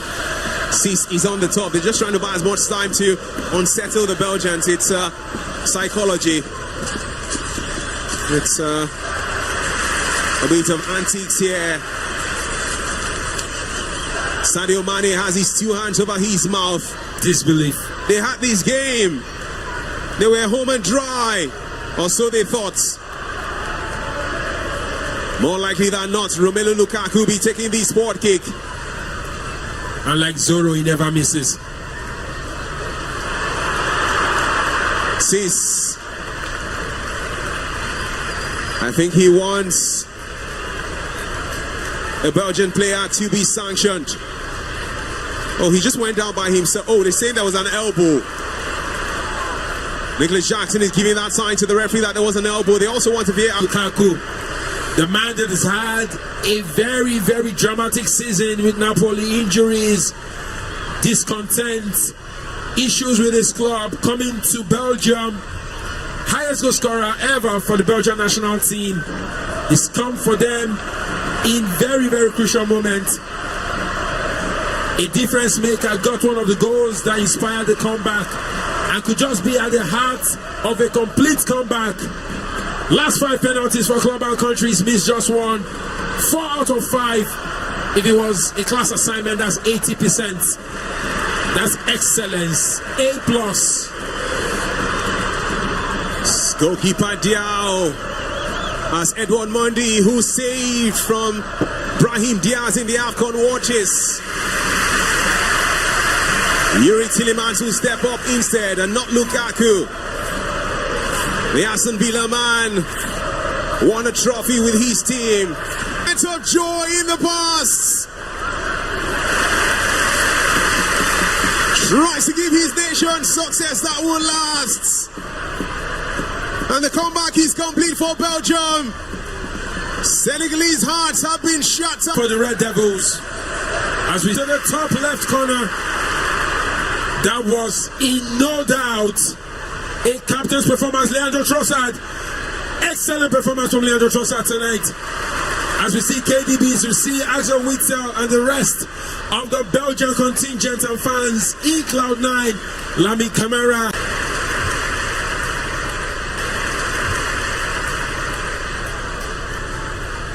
The West Africans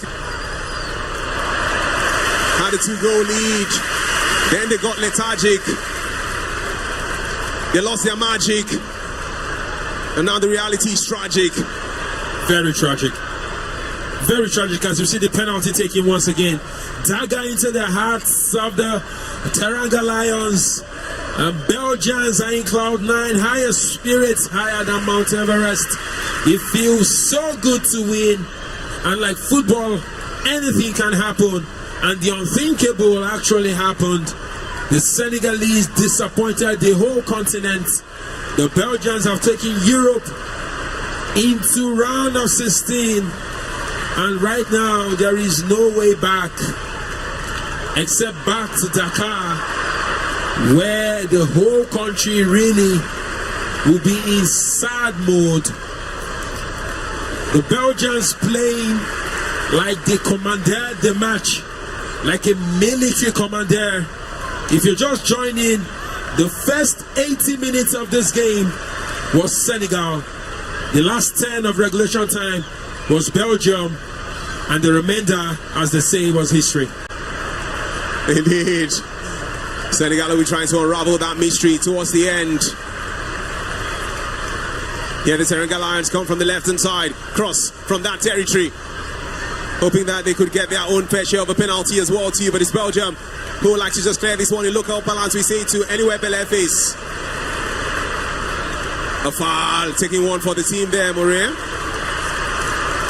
Well, Moreira, the referee does not sanction him with the yellow card when I thought that was going to be the case.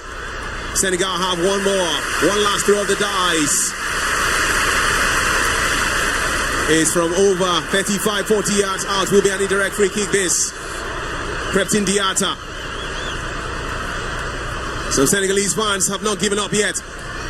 Free kick taken. Lukaku clears out for Belgium. Senegal will come again. 9 minutes. We saw 4 minutes of added time, but we played 9 now because of how much delay we got before that penalty was taken by Tillemans. Senegal just needs to launch the ball through into the penalty area of Belgium. Goes wide towards that left-hand side. This could be it. Oh, they're still passing the ball around the place. Trying to go forward. Straight into the arms of goalkeeper Thibaut Courtois. And perhaps that's it. That may just be it. Tillemans is telling all his teammates, just go forward, guys. Courtois, just take the ball away. Clear it as far away as the goalpost as possible. As far away from his goalpost as possible. And Tillemans falls but gets back on his feet to his credit. Moreira has space. Moreira. Senegal will clear with Diouf. Here they come from the left-hand channel. Teranga Lions again. Lovely through pass. This could be it. What is on the line for Belgium? Senegal one more time. It is a free kick for Senegal on the edge. Just outside the penalty area of Belgium. Sadio Mané is still believing. They haven't given up hope, not yet at least. And it was a blatant handball that was. But just outside the penalty area of Belgium. We have seen some beautiful free kicks scored in this World Cup. Argentina did that twice in one game against Jordan. You know, Messi coming off the bench to convert one of those. And this is Messi-esque territory. But Senegal don't have Messi. For them, the situation is messy. Just maybe Papa Metasa could be the man to shine for them like a star. Goalkeeper Diao also comes out. For Senegal, it's a moment of desperation. their desire to come back before this game's expiration. Pape Metasa as well as Diop could be the inspiration. They need to breathe back life into this game like it's respiration. Pape Metasa! The free kick has been wasted. And Belgium can see the light. Rudy Garcia celebrates with his boys. The full-time whistle has gone. It has been the comeback of the tournament. The fans in Seattle have seen a glorious reality tonight. Belgium came through from the land of the dead. They are back alive. They are stars who celebrate. The exchange of pleasantries, it's a high five. A team with a fantastic drive. Well, Lukaku cut the deficit in the 86 minutes. And then there was Tielemans in the 89th. And then Tielemans stepping up from the penalty spot to complete the turnaround for the Europeans.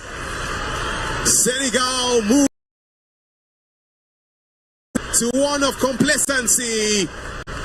And that dream of theirs has come to an end in the 2026 Mundial. Full time after extra time. It is Belgium who have beaten Senegal by 3 goals to 2. The Europeans are through to the round of 16 where they'll take on either USA or Bosnia and Herzegovina. And for Senegal, they are the 5th African nation to bow out of this tournament. Yeah, definitely. This must really leave a bad taste in the mouth of the Senegalese. Really, that wasn't a very good way to bow out of the tournament. It's really a sad one for the Senegalese and for Africa, because we lost another man down. Of course, we had Morocco qualify. We hoped that Senegal would qualify. But in a round of 32 where we had 9 of 10, we might just get into a round of 16.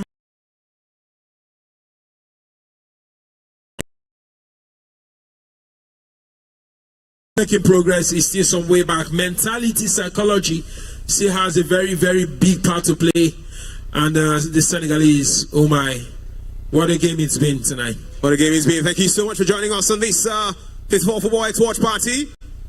From Bature Breweries, it's me and Chris at Victoria Island, Lagos. We look forward to seeing you again very soon. Kudos to the backroom staff, all of the great guys who made things happen behind the scenes. You know, Clayton, my guy, Sammy Bam, Emmanuel Etukudo, Sammy, all the other guys whose names I have not mentioned. We appreciate you. And thanks to our host, Bature Breweries, for this one too. My name is Chuma Nolly from Cool FM and Nigeria Info.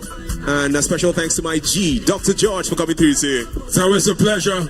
And this is a night where we experience the comeback, and we'll definitely be coming back to Bature Brewery to give you more watch-alongs and more watch parties, courtesy VIVX. As Chuma said, my name is Dr. George, the Talk Doctor, medical doctor, master of ceremonies, multimedia personality, and it's been such a pleasure to ride. If we were playing for Senegal, we probably have been in the round of 16 because we score goals, we bang in the goals, we don't miss.